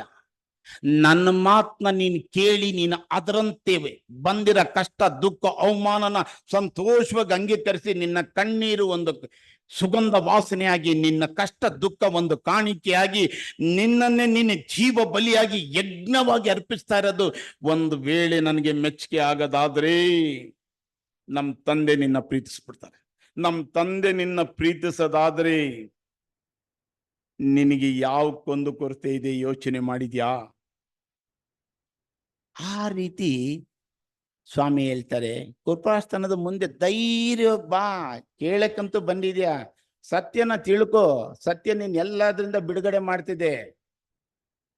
ಯಾವಾಗ ನನ್ನ ತಂದೆ ಮಾತನ್ನ ಕೇಳಿ ಅದರಂತೆ ನಡೆದು ಅವ್ರ ಬಲ್ಪಾಷ್ಟದಲ್ಲಿ ಕುತ್ಕೊಂಡು ನಿನಗೆ ಅನುಮತಿಸಿರೋದನ್ನ ನೀನು ಒಂದು ವೇಳೆ ಅದನ್ನ ಅಂಗೀಕರಿಸಿ ಅದರಲ್ಲಿ ನೀನು ಜಯ ಹೊಂದಿದ್ರೆ ನನ್ನೊಡನೆ ಸಿಂಹಾಸನದಲ್ಲಿ ಕುತ್ಕೊಂಡೆ ಅಂದಾಗ ಅದು ಬೇಕು ಇದು ಬೇಕಂದ್ರೆ ನಮ್ಮಂಥವ್ರನ್ನ ವಾಮಿಟ್ ಮಾಡ್ತಾರೆ. ಯಾವ್ದಾನ ಒಂದು ಅಲ್ಲಿ ಬೇಕಾ, ಅದಕ್ಕೋಸ್ಕರ ನೀ ಪ್ರಯತ್ನ ಪಡುವಾಗ ನಿನ್ಗೆ ಏನ್ ಬೇಕಂತ ನನಗೆ ಗೊತ್ತು, ನೀ ಕೇಳಕ್ ಮುಂಚೆ ಕೊಡ್ತೀನಿ. ಈ ತರ ವಿಷಯಗಳಿಗೋಸ್ಕರ ಬಾ, ಕುತ್ಕೊಂಡು ಮಾತಾಡೋಣ, ಧೈರ್ಯ ಬಾಗುವ ಕುಪ್ರಾಸ್ಥಾನದ ಮುಂದೆ ಅಂತ ಹೇಳ್ತಾರೆ. ಯಾವಾಗ ಸ್ವಾಮಿ ಮಾತನ್ನ ಕೇಳಿ ಅದರಂತೆ ನಡೆಯೋಗ ಅಂಥವ್ರನ್ನ ತಂದೆಯಾದ ದೇವರು ಪ್ರೀತಿಸ್ತಾರೆ ಅಂದ್ರೆ ಅವಾಗ ಹೆಂಗಿರ್ತಿದೆ ಆ ವಿಷಯ? ಆ ಮನುಷ್ಯ ಏನಾನ ದೇವ್ರ ಹತ್ರ ಮಾತಾಡ್ತಾನ, ಏನಾನ ಕುರಿತು ಹೇಳ್ತಾನ, ಎಷ್ಟು ಮಟ್ಟಿಗೆ ಅವನಿಗೂ ತಂದೆಗೆ ಅಂಡರ್ಸ್ಟ್ಯಾಂಡ್ ಆಗುತ್ತೆ ಅಂದ್ರೆ ಹಂಗಾಗುತ್ತೆ. ಅದೇ ಅವಾಗ ಹೇಳ್ತಾರೆ, ನೋಡಪ್ಪ ನೀನ್ ಕೇಳ್ಬಿಟ್ಟೆ, ನಿನ್ ಕಷ್ಟದಿಂದ ನಾನು ಬಿಡುಗಡೆ ಮಾಡ್ತೀನಿ, ಆದ್ರೆ ಒಂದು ಕಂಡೀಷನ್, ಖಂಡಿತ ಮಾಡ್ತೀನಿ. ಅದೆಂತೂ ತಪ್ಪಲ್ಲ ನಿನಗೆ. ಇಲ್ಲಿ ಏನೋ ಪ್ರಾಬ್ಲಮ್ ಇದೆ ಅಂತ ಹೇಳಿದೆ, ಕರುಣೆ ತೋರಿಸು, ದಯೆ ತೋರಿಸು, ಸಹಾಯ ಮಾಡುವಂತ ನಾನು ಮಾಡ್ತೀನಿ. ಆದ್ರೆ ಒಂದು ಕಂಡೀಷನ್. ಏನ ಕಂಡೀಷನ್ ಅಂದ್ರೆ ಕೀರ್ತನೆ 50ನೇ ಅಧ್ಯಾಯ 14ನೇ ವಚನ.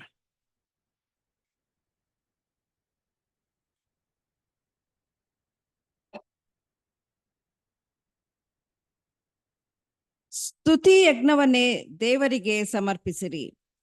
ಮಾಡಿದ ಹರಕೆಗಳನ್ನು ಪರಾತ್ಪರನಿಗೆ ಸಲ್ಲಿಸಿರಿ. ಹ್ಮ್.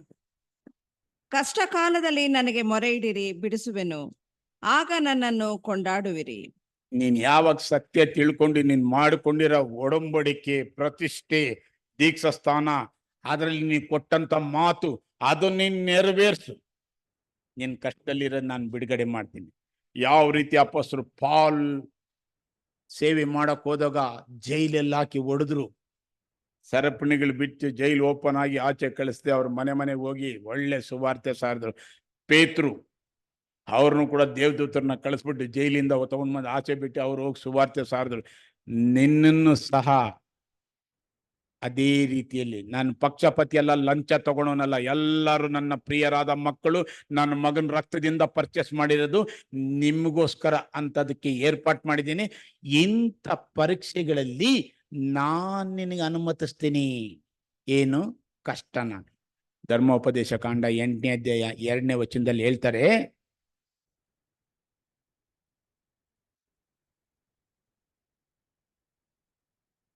ನಿಮ್ಮ ದೇವರಾದ ಯೆಹೋವನು ನಿಮ್ಮನ್ನು ಈ 40 ವರ್ಷ ಅರಣ್ಯದಲ್ಲಿ ನಡೆಸಿದ್ದನ್ನು ನೀವು ತನ್ನ ಆಜ್ಞೆಗಳನ್ನು ಕೈಕೊಳ್ಳುವವರೋ ಅಲ್ಲವೋ ಎಂದು ತಿಳಿದುಕೊಳ್ಳುವುದಕ್ಕೆ ನಿಮ್ಮನ್ನು ಕಷ್ಟಕ್ಕೆ ಒಳಪಡಿಸಿ ನಿಮ್ಮ ಮನೋಭಾವವನ್ನು ಪರೀಕ್ಷಿಸಿದ್ದನ್ನು ನೆನಪಿಗೆ ತಂದುಕೊಳ್ಳಿರಿ. ಈ ರೀತಿ ಸ್ವಾಮಿ ಅನುಮತಿಸ್ತಾರೆ.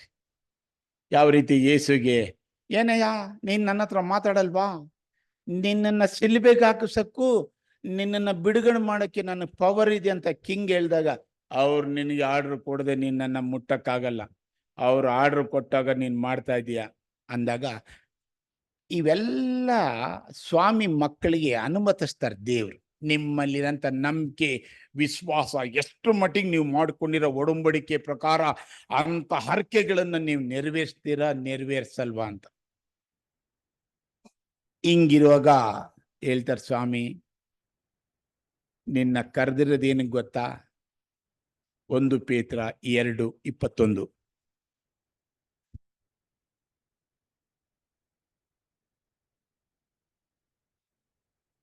ಇದಕ್ಕಾಗಿಯೇ ನೀವು ಕರೆಯಲ್ಪಟ್ಟಿರಿ. ಕ್ರಿಸ್ತನು ಸಹ ನಿಮಗೋಸ್ಕರ ಬಾಧೆಯನ್ನನುಭವಿಸಿ ನೀವು ತನ್ನ ಹೆಜ್ಜೆಯ ಜಾಡಿನಲ್ಲಿ ನಡೆಯಬೇಕೆಂದು ಮಾದರಿಯನ್ನು ತೋರಿಸಿ ಹೋದನು. ಇದಕ್ಕಾಗಿ ಕರೆದಿದ್ದೀನಿ. ಕಷ್ಟ, ದುಃಖ, ಹಿಂಸೆ, ಅವಮಾನ ಬಾಡಿನಲ್ಲಿ ಬರಬಾರ್ದೆಲ್ಲ ಬರೋದಕ್ಕೆ ನಾನು ಅನುಮತಿಸ್ತೀನಿ ನಿನಗೆ. ನೀನು ಅದಲ್ಲಿ ಜಯ ಒಂದು. ಲೋಕದವ್ರ ಕೈಗೆ ನಾನು ನೀನು ಕೊಡಲ್ಲ, ನನಗೂ ನಿನಗಿರೋ ಸಂಬಂಧ ಇದು. ಇದಕ್ಕೋಸ್ಕರನೇ ಕರೆದಿದ್ದೀನಿ. ನಾನು ಯಾವ ರೀತಿ ನನ್ನ ಮಕ್ಕಳನ್ನ, ನನ್ನ ಸಹೋದರ ಸಹೋದರನ್ನ ಪ್ರೀತಿಸಿ ಅವ್ರಿಗೋಸ್ಕರ ಪ್ರಾಣ ಕೊಟ್ನೋ, ಇವಾಗ ನಿನ್ನ ಅನುಭವಕ್ಕೆ ಬಂದಿದೆ. ನೀನಂತ ಕೆಲಸ ಮಾಡುವಾಗ ಅದರ ನಿಮಿತ್ತ ನಿನ್ಗಿಂತದ್ ಬಂದಿತ್ತು ಅಂದ್ರೆ ನೀನು ಗುಣಗುಟ್ಟಂಗಿಲ್ಲ, ಇಲ್ಲಿ ಬಂದು ಬಿಕಾರಿ ತರ ಕೇಳಂಗಿಲ್ಲ, ಎಲ್ಲ ಸಹಿಸ್ಕೊಂತಾ ಇರ್ಬೇಕು. ಯಾವ ಸಮಯಕ್ಕೆ ಏನೇನ್ ನಿನಗೆ ಮಾಡ್ಬಿಟ್ಟು ಏನೇನ್ ಮಾಡಿಸ್ಬೇಕು, ನಮ್ಮಿಬ್ಬರ ವಿಷಯಕ್ಕೆ ನಾನು ನಿನ್ನ ಕರೆದಿರೋದು. ಅದನ್ನ ನೀನ್ ಸತ್ಯನ ತಿಳ್ಕೊ, ಸತ್ಯ ನಿನ್ನ ಬಿಡುಗಡೆ ಮಾಡ್ತಿದ್ದೆ, ನೀನ್ ಕೇಳಂಗೆ ಇಲ್ಲ, ಕೊಡೋನ್ ಮಾಡ್ಬಿಡ್ತೀನಿ ನಾನು ಅಂತಾರೆ. ಏನಕ್ಕೆ ಕರೆದಿದ್ದಾರೆ ಸ್ವಾಮಿ, ಏನ್ ತೋರಿಸಿದಾರೆ ಮಾದರಿ ಅಂದ್ರೆ, ಪರಲೋಕ ರಾಜ್ಯ ಸಮೀಪವಾಯಿತು, ದೇವ್ರ ಕಡೆ ತಿರ್ಕೊಳ್ರಿ. ಕಾಯಿಲ್ದಿಂದ ತರ ರೋಗದಿಂದಿದ್ದವರಿಗೆ ವಾಸಿ ಮಾಡಿದ್ರು, ಕುಷ್ಠರೋಗದವ್ರಿಗೆ, ಕುಳ್ರಿಗೆ, ಕುಂಟ್ರಿಗೆ, ಪರ್ಚವಾಯಿ ರೋಗಿಗೆ ವಾಸಿ ಮಾಡಿದ್ರು. ಸಾಲದಕ್ಕೆ ತನ್ನ ಸಹೋದರಗಳ ಶಿಷ್ಯರಿಗೆ ಕಾಲು ತೊಳೆದ್ರು. ಅಷ್ಟೊಂದು ಜನ ಬಂದಿದ್ದ ದೇವರು ಸ್ವಾಮಿ ಹತ್ರ ಗುಣ ಹೊಂದೋದಕ್ಕೆ ಬೇರೆ ಬೇರೆ ವಿಷಯಗಳಲ್ಲಿ ಹಂಚ್ಕೊಳ್ಳುವಾಗ, ಸಂಜೆ ಆಯಿತು, ಹೋಗ್ತಾ ಇದ್ದಾರೆ, ಕಳಿಸ್ಬಿಡಿ ಊಟ ಮಾಡಲಿ ಅವರು ಅಂದಾಗ, ನಿಮ್ಮ ಹತ್ರ ಏನಿದೆ ಅದನ್ನ ತೊಗೊಂಡು ಬನ್ನಿ ಅಂತೇಳಿ ಆಶೀರ್ವದಿಸ್ಬಿಟ್ಟು 2 ಮೀನು 5 ರೊಟ್ಟಿನ 5,000 ಜನಕ್ಕೆ ಕೊಟ್ಟರು, ಉಳಿದಿದ್ದು 12 ಪುಟ್ಟಿ ಅಂತ. ಸ್ವಾಮಿ ನಾನು ತೋರಿಸಿರೋ ಮಾದರಿ ನೀನ್ ನಡೆಯೋದಕ್ಕೋಸ್ಕರ ಕರೆದಿದ್ದೀನಿ. ನೀನ್ ಸುವಾರ್ತೆ ಸಾರಬೇಕು, ನಿನ್ ಶಕ್ತಿಗನುಸಾರವಾಗಿ ನನ್ನ ಕೃಪೆ, ನನ್ನ ಪರಿಶುದ್ಧಾತ್ಮ ನೀನು ಕೊಟ್ಟಾಗ ನೀನು ಅದು ಮಾಡ್ತೀಯಾ, ಮಾಡು. ಅಕಸ್ಮಾತ್ರ ಸಭಾ ಸೇವೆ ಮಾಡ್ತೀಯಾ, ಮಾಡು. ಅಕಸ್ಮಾತ್ರ ದೇವ ಜನರ ಕೊರತೆಯಲ್ಲಿ ಪಾಲ್ಗಾರ ಆಗ್ತೀಯಾ, ಮಾಡು. ಅಕಸ್ಮಾತ್ರ ನೀನೇನಾದ್ರೂ ಅತಿಥಿ ಸತ್ಕಾರ ಮಾಡ್ತೀಯಾ, ಮಾಡು. ಯಾಕಂದ್ರೆ ನಿನ್ನ ನನ್ನ ನಾಮ ಮಹಿಮೆ ಪಡಿಸ್ಕೊಳ್ಳೋಕ್ಕೋಸ್ಕರ ನಿನ್ನ ಅಲ್ಲಿ ಕುಂಡಿಸಿ ಮಾಡಿಸೋ ಕೆಲಸ ಇಲ್ಲೇ ನಿನ್ನ ಕೈನಲ್ಲಿ ಮಾಡಿಸ್ತೀನಿ ಅಂದಾಗ ನೀನು ಅದನ್ನೆಲ್ಲ ತಿಳ್ಕೊಂಡು ನಾನು ಹೆಂಗೆ ನಡಿಬೇಕು, ದೇವ್ರು ನನ್ನ ಹೆಂಗೆ ಪ್ರೀತಿಸ್ತಾರೆ, ನಾನು ಅವ್ರಿಗೆ ಮೆಚ್ಚುಗೆ ಆಗ್ಬೇಕನ್ನೋಗ ಅವ್ರು ನಿನ್ನ ಪರೀಕ್ಷೆ ಮಾಡಕ್ಕೆ ಅನುಮತಿಸಿದ ತಕ್ಷಣ ಅಲ್ಲೇ ನೀನು ಗಡಗಡ ಅಂದ್ಬಿಟ್ರೆ ನೀನ್ ಹೆಂಗ್ ಯೂಸ್ ಮಾಡ್ಕೊಂತಾರೆ ಅಂತಾರೆ ಸ್ವಾಮಿ. ನಾನ್ ನಿನಗೆ ತೋರಿಸಿರೋ ಮಾದರಿ ಏನ್ ಗೊತ್ತಾ? ಎಫೆಸ 5ನೇ ಅಧ್ಯಾಯ 2ನೇ ವಚನದಲ್ಲಿ ಹೇಳ್ತಾರೆ,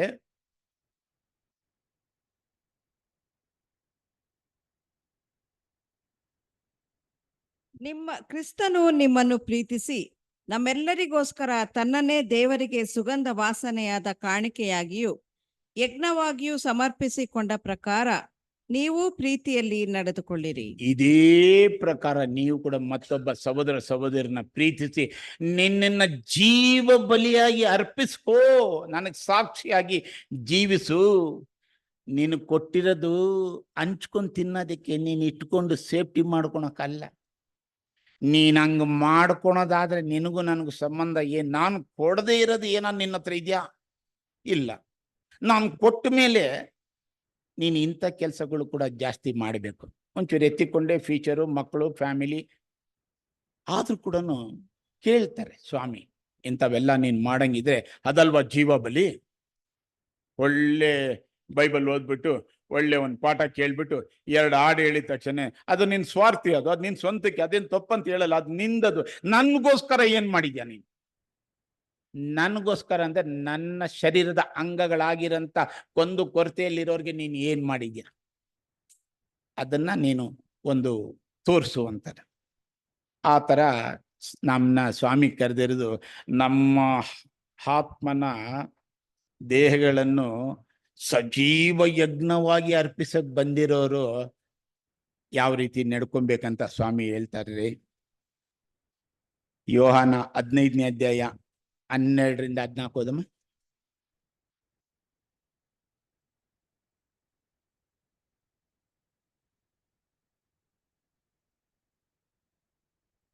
ನಾನು ನಿಮ್ಮನ್ನು ಪ್ರೀತಿಸಿದ ಮೇರೆಗೆ ನೀವು ಒಬ್ಬರನ್ನೊಬ್ಬರು ಪ್ರೀತಿಸಬೇಕೆಂಬುದೇ ನಾನು ಕೊಡುವ ಆಜ್ಞೆಯಾಗಿದೆ. ಪ್ರಾಣವನ್ನೇ ಸ್ನೇಹಿತರಿಗೋಸ್ಕರ ಕೊಡುವ ಪ್ರೀತಿಗಿಂತ ಹೆಚ್ಚಿನ ಪ್ರೀತಿಯೂ ಯಾವುದೂ ಇಲ್ಲ. ನಾನು ನಿಮಗೆ ಕೊಟ್ಟ ಆಜ್ಞೆಗಳಿಗೆ ಸರಿಯಾಗಿ ನೀವು ನಡೆದರೆ ನೀವು ನನ್ನ ಸ್ನೇಹಿತರು. ಯೇಸು ಸ್ವಾಮಿ ಸ್ನೇಹಿತರು ನಮ್ಗೆ ಹಾಕ್ಬಿಟ್ರೆ ನಮ್ಗೆ ಏನಾನ ಕೇಳೋರಾಗ್ತೀವ, ಕೊಡೋರಾಗ್ತೀವ, ನಾವೇ ಡಿಸೈಡ್ ಮಾಡೋಣ. ಸ್ವಾಮಿ ಮಾತು ಆಕಾಶ ಭೂಮಿ ಅಳೆದೋಗ್ತಿದೆ, ಅವ್ರ ಮಾತು ನೆರವೇರದೆ ವಾಪಸ್ ಬರಲ್ಲ ರೀ. ನಮ್ದವ್ರ ಜೊತೆ ಆಗ್ತಿದೆ ಆ ಥರ. ಅಂತ ಮಾತುಗಳನ್ನ ಹೇಳಿ ನೀವು ನನ್ನ ಮಾತನ್ನ ಕೈಗೊಂಡು ನಡೀತಾ ಸಹೋದರಿಗೋಸ್ಕರ ನೀನ್ ಪ್ರಾಣ ಕೊಡೋದಾದ್ರೆ ನೀನ್ ನನ್ನ ಸ್ನೇಹಿತ.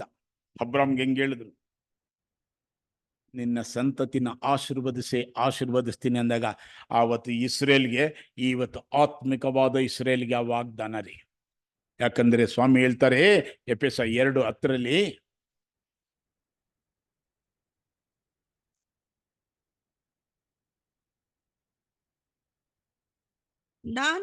ನಾವು ಆತನ ನಿರ್ಮಾಣ, ಸತ್ಕಾರ್ಯಗಳನ್ನು ಮಾಡುವುದಕ್ಕಾಗಿಯೇ ಕ್ರಿಸ್ತ ಯೇಸುವಿನಲ್ಲಿ ಸೃಷ್ಟಿಸಲ್ಪಟ್ಟೆವು. ನೋಡಿ, ನಾವು ಸತ್ಕಾರ್ಯಗಳನ್ನು ನಡೆಸುವವರಾಗಿ ಬದುಕಬೇಕೆಂದು ದೇವರು ನಮ್ಮನ್ನು ಮೊದಲೇ ನೇಮಿಸಿದರಂತೆ. ಯಾರನ್ನ? ನಮ್ಮನ್ನ. ಇಂಥ ಕೆಲಸ ನೀವು ಮಾಡಬೇಕು, ಇದಕ್ಕೋಸ್ಕರ ನಿಮ್ಮನ್ನ ಕರೆದಿದ್ದೀನಿ, ಆದುಕೊಂಡಿದ್ದೀನಿ. ಒಂದೊಂದು ವರಗಳು ಒಬ್ಬೊಬ್ಬರು ಕೊಡ್ತೀನಿ. ಅವ್ರವ್ರು ಯಾವ ಟ್ಯಾಲೆಂಟ್ ಅಲ್ಲಿ ಇದ್ದಾರೆ ತಂದೆಗೂ ತಂತ ಕೆಲಸ ಮಾಡ್ತಾರೆ. ಇವತ್ತು ನಾವು ಇಂಥ ವಿಷಯಗಳಲ್ಲಿ ದೇವರು ಮಾಡಿಸಕ್ಕೆ ಆ ಒಂದು ಅರ್ಹತೆ ನಮ್ಗಿದೆಯಾ? ಇದ್ರೆ ಖಂಡಿತ ದೇವರು ಅದನ್ನ ಮಾಡಿಸ್ತಾರೆ. ಅರ್ಹತೆ ಇಲ್ಲ ಅಂದ್ರೆ ಬನ್ರಿ ಕೂತ್ಕೊಂಡು ಮಾತಾಡೋಣ, ನೀನ್ ರೆಡಿಯಾಗು, ನಾನು ನಿನ್ ಮುಖಾಂತರ ಅನೇಕ ವಿಷಯಗಳು ಮಾಡಬೇಕು ಅಂತಾರೆ.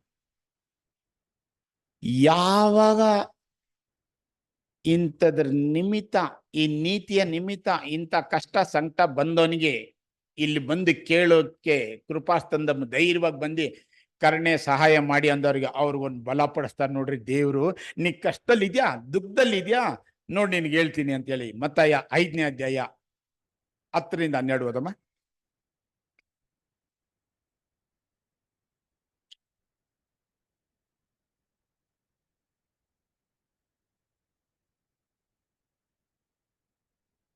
ಐದನೇ ಅಧ್ಯಾಯ 10ರಿಂದ 12. ನೀತಿಯ ನಿಮಿತ್ತವಾಗಿ ಹಿಂಸೆಯನ್ನು ತಾಳಿಕೊಳ್ಳುವವರು ಧನ್ಯರು, ಪರಲೋಕ ರಾಜ್ಯವು ಅವರದು. ನನ್ನ ನಿಮಿತ್ತವಾಗಿ ಜನರು ನಿಮ್ಮನ್ನು ನಿಂದಿಸಿ ಹಿಂಸೆಪಡಿಸಿ ನಿಮ್ಮ ಮೇಲೆ ಕೆಟ್ಟ ಕೆಟ್ಟ ಮಾತುಗಳನ್ನು ಸುಳ್ಳಾಗಿ ಹೊರಿಸಿದರೆ ನೀವು ಧನ್ಯರು. ಸಂತೋಷ ಪಡಿರಿ, ಉಲ್ಲಾಸ ಪಡಿರಿ, ಪರಲೋಕದಲ್ಲಿ ನಿಮಗೆ ಬಹಳ ಫಲ ಸಿಕ್ಕುವುದು. ನಿಮಗಿಂತ ಮುಂಚೆ ಇದ್ದ ಪ್ರವಾದಿಗಳನ್ನು ಹೀಗೆಯೇ ಹಿಂಸೆಪಡಿಸಿದರಲ್ಲ.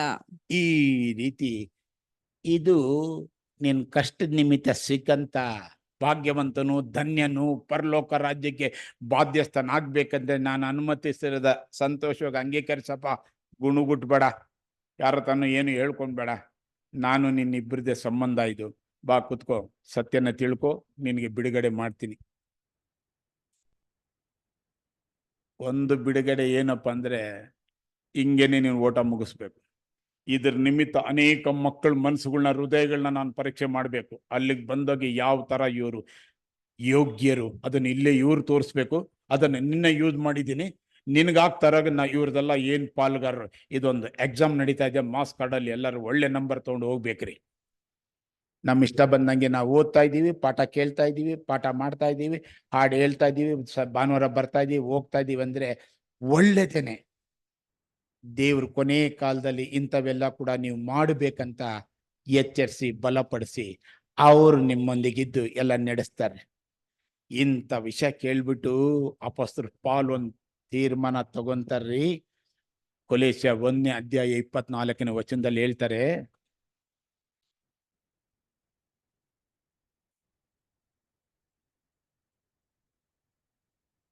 ಕೊಲೋಸ್ಯ 1ನೇ ಅಧ್ಯಾಯ 24 1:24. ಪೌಲನೆಂಬ ನಾನು ಈ ಸುವಾರ್ತೆಗೆ ಸೇವಕನಾದೆನು. ನಾನು ಈಗ ನಿಮಗೋಸ್ಕರ ಅನುಭವಿಸುತ್ತಿರುವ ಬಾಧೆಗಳಲ್ಲಿ ಸಂತೋಷಪಟ್ಟು ಕ್ರಿಸ್ತನ ಸಂಕಟಗಳೊಳಗೆ ಇನ್ನೂ ಉಳಿದದ್ದನ್ನು ಸಭೆಯೆಂಬ ಆತನ ದೇಹಕ್ಕೋಸ್ಕರ ನನ್ನ ಶರೀರದಲ್ಲಿ ಅನುಭವಿಸಿ ತೀರಿಸುತ್ತೇನೆ. ಇಂಥ ವಿಷಯ ನಮ್ಮ ಮುಂದೆ ಇಕ್ಕಿದಂತ ಆ ಒಂದು ಅಪೊಸ್ತಲರುಗಳು ಮಾಡಿದಾಗ ನೀವು ನನ್ನನ್ನು ಅನುಸರಿಸ್ರಿ, ಇದೇ ಹೋರಾಟ ನಿಮ್ಗೂ ಇದೆ, ಹಿಂಗೆ ನಡೆದ್ರೆ ನೀವು ಅಲ್ಲಿಗೆ ಬರ್ತೀರಾ. ಇದನ್ನ ತಿರಸ್ಕರಿಸಿದ್ರಿ ಅಂದ್ರೆ ದೇವ್ರು ನಿಮ್ಮನ್ನ ತಿರಸ್ಕರಿಸ್ತಾರೆ. ಇಂಥ ಅವಕಾಶ ನಿಮಗೆ ಸಿಕ್ಕಲ್ಲ, ಮಾಡ್ರಿ, ನಡೀರಿ, ಪ್ರೀತಿಯಲ್ಲಿ ಹೋಗ್ರಿ ಅಂತಾರೆ. ಹೀಗೆ ಕೊನೆ ಕಾಲದಲ್ಲಿರೋ ನಮ್ಮಂಥವ್ರಿಗೆ ಸ್ವಾಮಿ ಹೇಳ್ತಾರೆ, 1 ಪೇತ್ರ 3ನೇ ಅಧ್ಯಾಯ 8ರಿಂದ 12 ಓದಮ್ಮ. 8ರಿಂದ 11.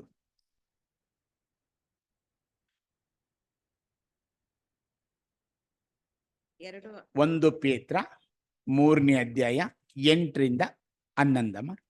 ಕಡೆಗೆ ನೀವೆಲ್ಲರೂ ಏಕಮನಸ್ಸುಳ್ಳವರಾಗಿರ್ರಿ, ಪರರ ಸುಖ ದುಃಖಗಳಲ್ಲಿ ಸೇರುವವರಾಗಿರಿ, ಅಣ್ಣ ತಮ್ಮಂದಿರಂತೆ ಒಬ್ಬರನ್ನೊಬ್ಬರು ಪ್ರೀತಿಸಿರಿ, ಕರುಣೆಯೂ ದೀನಭಾವವೂ ಉಳ್ಳವರಾಗಿರಿ. ಅಪಕಾರಕ್ಕೆ ಅಪಕಾರವನ್ನು, ನಿಂದೆಗೆ ನಿಂದೆಯನ್ನು ಮಾಡದೆ ಆಶೀರ್ವದಿಸಿರಿ. ಇದಕ್ಕಾಗಿ ದೇವರು ನಿಮ್ಮನ್ನು ಕರೆದನಲ್ಲ. ಹೀಗೆ ನೀವು ಮಾಡುವುದಾದರೆ ಆಶೀರ್ವಾದವನ್ನು ಬಾಧ್ಯವಾಗಿ ಹೊಂದುವಿರಿ. 12ನೇ ವಚನ. ಯಾಕೆಂದರೆ ಕರ್ತನು ನೀತಿವಂತರನ್ನು ಕಟಾಕ್ಷಿಸುತ್ತಾನೆ, ಆತನು ಅವನ ವಿಜ್ಞಾಪನೆಗಳಿಗೆ ಕಿವಿಗೊಡುತ್ತಾನೆ. ನೀನು ಕೊಂದು ಕೊರತೆಯಲ್ಲಿ ಇದ್ದಾಗ ಕೃಪಾಸ್ಥಾನದ ಮುಂದೆ ಬಂದ್ಬಿಟ್ಟು ದೇವ್ರ ಕರುಣೆ ಸಹಾಯ ಮಾಡ್ಬೇಕಂದ್ರೆ ಯಾವುದೋ ಒಂದು ಕೆಲ್ಸನ, ಒಳ್ಳೆ ಕೆಲ್ಸನ ಮಾಡಿ ಕಷ್ಟ ಬಿದ್ದು ಸೆಕೆಂಡ್ ಸುರಿಸಿ ಕಷ್ಟದಲ್ಲಿರೋರ್ಗೆ ನೀನು ಅದು ಸಹಾಯ ಮಾಡೋವಾಗ ಅಂತ ಒಂದು ಆತ್ಮಿಕ ಜೀವನದಲ್ಲಿ ನಿನ್ಗೆ ತೊಂದರೆ ಬಂದಾಗ ಮೊಣಕಲ್ ಹಾಕಿದ್ರೆ ಅಂತ ನೀತಿವಂತನ ಪ್ರಾರ್ಥನೆ ನಾನು ಯಾವಾಗ್ಲೂ ಕೇಳ್ತೀನಿ ಅಂತಾರೆ ಸ್ವಾಮಿ. ಯಾಕಂದ್ರೆ ಹೇಳ್ತಾರೆ ಯೋಹಾನ 9:31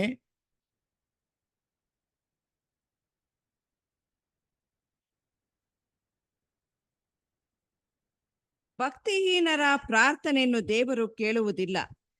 ಯಾವನು ಭಕ್ತನಾಗಿದ್ದು ಆತನ ಚಿತ್ತದಂತೆ ನಡೆಯುತ್ತಾನೋ ಅವನ ಪ್ರಾರ್ಥನೆಯನ್ನು ಕೇಳುತ್ತಾನೆಂದು ಬಲ್ಲೆವು. ಈ ತರ ನಡೆಯಯ್ಯ, ನಡೆಯೋಗ ನೀ ಕೇಳಕ್ ಮುಂಚೆ ನಿನಗೇನ್ ಬೇಕಂತ ಕೊಡ್ತೀನಿ. ನೀನ್ ನಡಿದೆ ಕೇಳಿದ್ರೆ ನನಗೂ ನಿನಗೂ ಯಾವ ಸಂಬಂಧ ಇರಲ್ಲ ಅಂತ ಪ್ರಾರ್ಥನೆ ಕೇಳಲ್ಲ. ನೀನು ಭಕ್ತಿಹೀನನಾಗ್ಬೇಡಯ್ಯ, ಭಕ್ತನಾಗು ಅಂತ ಹೇಳ್ತಾರೆ ಸ್ವಾಮಿ. ಯಾವಾಗಿಂತ ಒಳ್ಳೆ ಕೆಲ್ಸಗಳು ಮಾಡ್ತೀವೋ ಸ್ವಾಮಿ ಹೇಳ್ತಾರೆ ಅಂತವ್ರಿಗೆ ನಿತ್ಯ ಜೀವ ಕೊಡ್ತೀನಿ. ರೋಮ 2:7 ನಿಮ್ಗೆ ಗೊತ್ತಿದೆ. ಆವಾಗ ಇಷ್ಟು ಹೇಳ್ಬಿಟ್ಟು ಸ್ವಾಮಿ ಹೇಳ್ತಾರೆ, ಯಾಕೋಬ 2ನೇ ಅಧ್ಯಾಯ 16-18.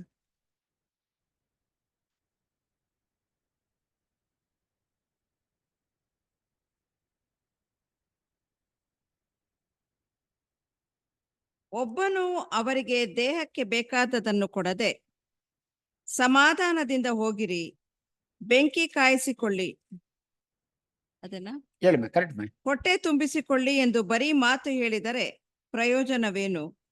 ಹಾಗೆಯೇ ಕ್ರಿಯೆಗಳಿಲ್ಲದಿದ್ದರೆ ನಂಬಿಕೆಯು ತನ್ನಲ್ಲಿ ಜೀವವಿಲ್ಲದ್ದು. ಈಗಲ್ಲವಾದರೆ ಒಬ್ಬ ಮನುಷ್ಯನು ನಿನಗೆ ನಂಬಿಕೆಯುಂಟು, ನನಗೆ ಕ್ರಿಯೆಗಳುಂಟು. ನಾನು ನನ್ನ ಕ್ರಿಯೆಗಳ ಮುಖಾಂತರ ನನ್ನ ನಂಬಿಕೆಯನ್ನು ನಿನಗೆ ತೋರಿಸುತ್ತೇನೆ. ನೀನು ಕ್ರಿಯೆಗಳಿಲ್ಲದೆ ನಿನ್ನ ನಂಬಿಕೆಯನ್ನು ನನಗೆ ತೋರಿಸು ನೋಡೋಣ ಎಂದು ಹೇಳುವನಲ್ಲವೇ? ಈ ರೀತಿ ದೇವರು ನಮ್ಮಿಂದ ಎದುರು ನೋಡೋದು, ಒಳ್ಳೆ ಕ್ರಿಯೆಗಳು ಮಾಡು ಅಂದಾಗ ಒಂದು ಪಾಯಿಂಟ್ನ ಹೇಳ್ತಾರ್ರಿ. ಇಲ್ಲಿ ಕುತ್ಕೊಂಡಿರುವಂತ ಪ್ರತಿಯೊಬ್ಬ ತಂದೆ ತಾಯಿಯಂದಿರು ತನ್ನ ಮಕ್ಕಳು 2ನೇ ಕ್ಲಾಸೋ 3ನೇ ಕ್ಲಾಸೋ 1ನೇ ಕ್ಲಾಸೋ ಓದೋಗ ಏನ್ ಆಸೆ ಬೀಳ್ತಾರೆ ಅಂದ್ರೆ, ಚೆನ್ನಾಗಿ ಓದು ಮಗನೇ, ಮಾರ್ಕ್ಸ್ ಕಾರ್ಡಲ್ಲಿ ಒಳ್ಳೆ ಮಾರ್ಕ್ ತಗೊಂಬ, ಟೀಚರ್ ಹತ್ರ ಒಳ್ಳೆ ಹೆಸರು ತಗೋ, ಯಾರ ಹತ್ರನೂ ಜಗಳಕ್ಕೆ ಹೋಗ್ಬೇಡ ಅಂದಾಗ ಅವನು ಅದರಂತೆ ನಡೆದ್ಬಿಟ್ಟು ಮಾರ್ಕ್ಸ್ ಕಾರ್ಡಲ್ಲಿ ತರಿಸ್ಬಿಟ್ಟು ನೋಡಿ, ಮಮ್ಮಿ ಕರೀತಾರ ಬಾ ಡ್ಯಾಡಿ, ಮಮ್ಮಿ ನಿಮ್ಮ ಟೀಚರ್ ಕರೀತಾರ ಬಾ ಅಂದಾಗ ಏನ್ ಮಾಡ್ಬಿಟ್ಟು ಅಲ್ಲಿ, ಅಯ್ಯೋ ಅಲ್ಲೂ ಕೂಡ ಉಗಿಸ್ತೀನೋ ಅಂತ ಹೇಳ್ದಾಗ ಅಲ್ಲಿ ಹೋಗ್ಬಿಡ್ತಾರೆ. ಇವನ ಹಠ ತಡೆಯೋಕ್ಕಾಗದೆ ನಾಳೆಯಿಂದ ಸ್ಕೂಲ್ ಹೋಗಲ್ಲೇನೋ ಅಂದ್ಬಿಟ್ಟು ಹೋದಾಗ ಅಷ್ಟೊಂದು ಜನದ ಮುಂದೆ ಆ ತಂದೆ ತಾಯಿಗೆ, ನಿಮ್ಮ ಮಗು ಒಳ್ಳೆನ್ರಿ, ಭಾಳ ನೀಟ್ ಆ್ಯಂಡ್ ಕ್ಲೀನಾಗಿ ನಡೀತಾನೆ, ಭಾಳ ಮುದ್ದಾಗಿ ಮಾತಾಡ್ತಾನೆ, ಒಂದು ತಪ್ಪು ಮಾಡಲ್ಲ, ಅವ್ರ ತಂದೆ ತಾಯಿ ಈ ರೀತಿ ಬೆಳೆಸಿರೋದು ನೋಡ್ರಿ ನಾವು ಸಂತೋಷ ಪಡ್ಬೇಕಂತ ಹೇಳ್ಬಿಟ್ಟು ಎಲ್ಲರ ಮುಂದೆ ಇಂಟ್ರೊಡ್ಯೂಸ್ ಮಾಡಿ ಒಂದು ಗಿಫ್ಟ್ ಕೊಟ್ರೆ ಆ ತಂದೆ ತಾಯಿಗೆ ಏನಾಗುತ್ತೆ? ತುಂಬಾ ಸಂತೋಷ ಆಗುತ್ತೆ. ಆವಾಗ ದಾರಿಯಲ್ಲಿ ಬರೋಗ ಆ ಮಗು, ಮಮ್ಮಿ ನೀವು ಹೇಳ್ದಂಗೆಲ್ಲ ಕೇಳಿದ್ದೀನಿ, ನಿಮ್ಗೆ ಇಷ್ಟ ಬಂದಂಗೆ ನಡೆದಿದ್ದೀನಿ, ನನಗೆ ₹1 ಕೊಡು ಚಾಕ್ಲೇಟ್ಗೆ ಅಂದ್ರೆ ಅವ್ರ ತಂದೆ ತಾಯಿ ಎಷ್ಟು ಕೊಡ್ತಾರ್ರಿ? ಜಾಸ್ತಿ ಅಂದ್ರೆ ಒಂಚೂರು ಫಿಗರ್ ಹೇಳಕ್ಕೆ ಆಗಲ್ವಾ? ₹1 ಕೇಳಿದ್ರೆ ₹10 ಕೊಡ್ತಾರೆ. ನಮ್ ದೇವ್ರಂತವ್ರು, ನೀವು ನಾನು ಹೇಳ್ದಂಗೆ ನಡೀರಿ, ನಿಮ್ಮ ಕೈನಲ್ಲಿ ಏನ್ ಕೊಟ್ಟು ನಿಮ್ಗೆ ಹೆಂಗ್ ರೆಸ್ಪೆಕ್ಟ್ ಬರ್ಸ್ಬೇಕಂತ ನನ್ ಕೆಲಸ ಅದು, ನಾನ್ ಮಾಡಿಸ್ತೀನಿ ಹೇಳ್ತಾರೆ ನೋಡಿ. ಯೋಹಾನನ್ 14ನೇ ಅಧ್ಯಾಯ 10ನೇ ವಚನದಲ್ಲಿ. ಇನ್ನ 10 ನಿಮಿಷ, 5 ನಿಮಿಷ.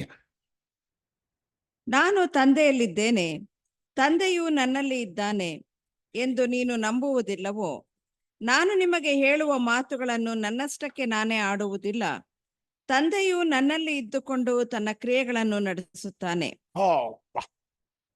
ತಂದೆ ಯೇಸುನಲ್ಲಿ ಇದ್ಕೊಂಡು ಯೇಸು ಕೈನಲ್ಲಿ ಎಲ್ಲಾ ಒಳ್ಳೆ ಕೆಲಸ ಮಾಡಿಸ್ತಾರಂತೆ. ಇವಾಗ ನಮ್ ಕೈನಲ್ಲಿ ಯಾರು ಮಾಡಿಸ್ತಾರಂತೆ? ಯೋಹಾನ 15ನೇ ಅಧ್ಯಾಯ 5ನೇ ವಚನದಲ್ಲಿ ಹೇಳ್ತಾರೆ ನೋಡಿ. ನಾನು ದ್ರಾಕ್ಷೆ ಬಳ್ಳಿ, ನೀವು ಕೊಂಬೆಗಳು.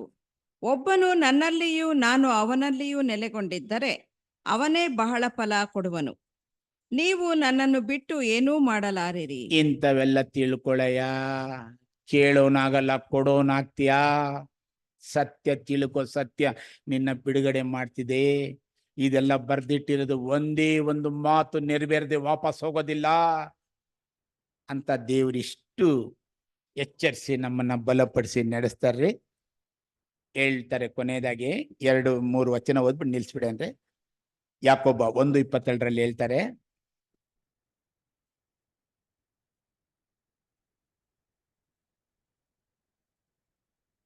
ದಿಕ್ಕಿಲ್ಲದವರನ್ನು ವಿಧವೆ ವಾಕ್ಯದ ಪ್ರಕಾರ 1:27. ನಡೆಯುವವರಾಗಿರ್ರಿ. ಅದನ್ನು ಕೇಳುವವರು ಮಾತ್ರವೇ ಆಗಿದ್ದು ನಿಮ್ಮನ್ನು ನೀವೇ ಮೋಸಗೊಳಿಸಬೇಡಿರಿ. ಹಂಗೆ ಸ್ವಾಮಿ ಹೇಳ್ತಾರೆ, ಕೇಳೋರು ಮಾತ್ರ ಆಗ್ಬೇಡ್ರಿ, ಆ ಕೇಳಿದ ಪ್ರಕಾರನ ಕೈಗೊಂಡು ನಡೆಯೋರಾಗ್ರಿ. ನೀವ್ ಕೈಗೊಂಡು ನಡೆಯೋಗ ನಿಮ್ಗೆ ಏನ್ ಬೇಕಂತ ನನಗೆ ಗೊತ್ತು, ನೀವು ಕೇಳಕ್ ಮುಂಚೆ ನಾ ಕೊಡ್ತೀನಿ. ಇಂಥ ವಿಷಯಗಳಿದೆ ರೀ, ಇಂಥ ವಿಷಯಗಳಿದೆ. ಯಾವಾಗ ಇಂಥ ಒಳ್ಳೆ ಕೆಲಸ ಮಾಡ್ಬೇಕಂತ ಗೊತ್ತಿದ್ದು ಕೂಡ ಮಾಡದೆ ಹೋದ್ರೆ, ಸ್ವಾಮಿ ಹೇಳ್ತಾರೆ ಯಾಕೋಬ 4:17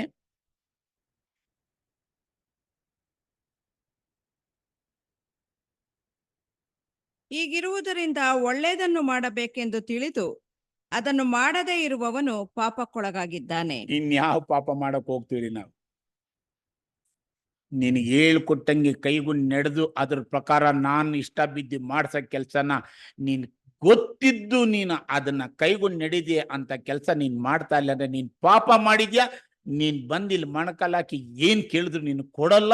ನೀನು ಅದರಿಂದ ಬಿಡುಗಡೆ ಹೊಂದಬೇಕಂದ್ರೆ ಈ ಸತ್ಯನ ತಿಳ್ಕೊ. ಈ ಸತ್ಯ ನಿನ್ನ ಬಿಡುಗಡೆ ಮಾಡ್ತಿದೆ.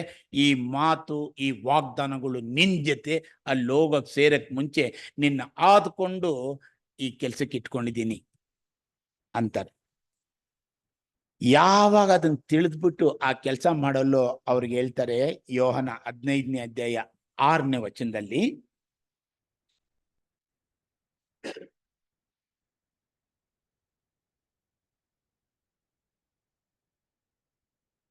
ಯಾವನು ನನ್ನಲ್ಲಿ ನೆಲೆಗೊಂಡಿರುವುದಿಲ್ಲವೋ ಅವನು ಆ ಕೊಂಬೆಯಂತೆ ಹೊರಕ್ಕೆ ಬಿಸಾಡಲ್ಪಟ್ಟು ಒಣಗಿ ಹೋಗುವನು. ಅಂಥ ಕೊಂಬೆಗಳನ್ನು ಕೂಡಿಸಿ ಬೆಂಕಿಯಲ್ಲಿ ಹಾಕುತ್ತಾರೆ, ಅವು ಸುಟ್ಟು ಹೋಗುತ್ತವೆ. ನೀವು ನನ್ನಲ್ಲಿಯೂ ನನ್ನ ವಾಕ್ಯಗಳು ನಿಮ್ಮಲ್ಲಿಯೂ ನೆಲೆಗೊಂಡಿದ್ದರೆ ಏನು ಬೇಕಾದರೂ ಬೇಡಿಕೊಳ್ಳಿರಿ, ಅದು ನಿಮಗೆ ದೊರೆಯುವುದು. ಅಂತ ಮಕ್ಕಳು ಏನ್ ಬೇಕಾದ್ರೆ ಬೇಡ್ಕೊಳಲ್ರಿ. ಒಂದು ಆತ್ಮಿಕ ಜೀವನಕ್ಕೆ ಅಡ್ಡಿ ಮಾಡುವಂತ ಆ ಕೆಡಕಿನಿಂದ ಜಯ ಹೊಂದದಿಯಾಗಿ ಸ್ವಾಮಿ ನನಗೆ ಪರಿಶುದ್ಧಾತ್ಮ ಕೊಡಿ, ಜ್ಞಾನ ಕೊಡಿ, ನಾನು ಇದನ್ನ ಸಹಿಸ್ಕೊಂಡು ನಿಮಗೆ ಮೆಚ್ಚುಗೆಯಾಗಿ ಸಾಕ್ಷಿಯಾಗಿ ಜೀವಿಸ್ಬೇಕಂತ ಅಂತ ವಿಷಯಗಳನ್ನ ಕೇಳ್ತಾರೆ ಹೊರತು ಏನೂ ಕೇಳಲ್ಲ ರೀ. ಈ ತರ ಒಂದು ಹೆಮ್ಮೆಯಿಂದ ಅಹಂಕಾರದಿಂದ ನಾನು ಮಾತಾಡಕ್ ಹೋಗಿಲ್ಲ ರೀ. ಯಾಕಂದ್ರೆ ನಮ್ಮ ರಿಲೇಷನ್ನೇ 10-12 ಜನನೇ ನಮ್ಮ ಜೊತೆ ಇರೋದು. ನಾವು ಸತ್ರು ಕೂಡ 10-12 ಜನ ಬಿಸಿಯಲ್ಲಿದ್ರೆ ಕೇಳೋರೇ ಗತಿ ಇಲ್ಲ. ಯಾಕಂದ್ರೆ ನಾವು ಲೋಕದ ರೀತಿ ನಾವು ಫ್ರೆಂಡ್ಶಿಪ್ ಮಾಡೋಕೆ ಹೋದ್ರೆ ನಮಗೂ ಸಿಕ್ಕಿರೋರೇನೋ ನಮ್ಗೆ ಗೊತ್ತಿಲ್ಲ. ನಾವು ಇದರಲ್ಲಿ ಆನೆಸ್ಟಾಗಿ ನಡಿಬೇಕನ್ಬಿಟ್ಟು ಯಾರ ಜೊತೆನೂ ಸೇರದೆ ಇದ್ದಾಗ ದೇವ್ರೊಂದಿಗೆ ಹಿಂಗಿದ್ದು ಇದನ್ನ ಆಶೀರ್ವಾದನ ಪಡಿಬೇಕು, ಆ ರೀತಿ ನಡಿಬೇಕಂದಾಗ ಅನೇಕ ವಿಷಯಗಳು ನನ್ನ ಜೊತೆ ಸ್ವಾಮಿ ಒಂದು ತಿರುಕನ್ನ ಒಂದು ನಿಮ್ಮಂಥವ್ರ ಜೊತೆ ಸೇರಿಸಿ ನಡೆಸ್ತಾ ಇದ್ದಾರೆ. ನನ್ನಂಥ ಪರಿಸ್ಥಿತಿಯಲ್ಲಿರೋಂಥ ಮಕ್ಕಳು ಯಾರನ್ನ ಇದ್ರೆ ಅವರನ್ನ ನಂಬಿ ವಿಶ್ವಾಸಿಸಿ ಅವ್ರು ಹೇಳಿದ ಮಾತು ಕೇಳೋದಾದ್ರೆ ನೀವು ಕೂಡ ಅವ್ರ ಆಶ್ರಯದಲ್ಲಿ ಸುರಕ್ಷಿತವಾಗಿ ಇರ್ತಿರಲ್ಲ ಅನ್ನೋದಕ್ಕೋಸ್ಕರ ನಾನಂತೂ ಏನು ಮಾಡೋಕ್ಕಾಗಲ್ಲ, ಮಾಡೋರ ಹತ್ರ ದಾರಿ ತೋರಿಸ್ತಾನಂತ 2 ಮಾತು ಜೋರಾಗಿ ಹೇಳ್ದೆ. ಪಿ ಅದಕ್ಕೆ ಹಂಗೆ ಮಾತಾಡಿದ್ದೀನಿ. ನನ್ನನ್ನು ಕ್ಷಮಿಸ್ರಿ, ದೇವ್ರು ಕ್ಷಮಿಸ್ಲಿ, ದೇವ್ರ ಈ ವಾಕ್ಯನ ಆಶೀರ್ವದಿಸ್ಲಿ. ಆಮೇನ್.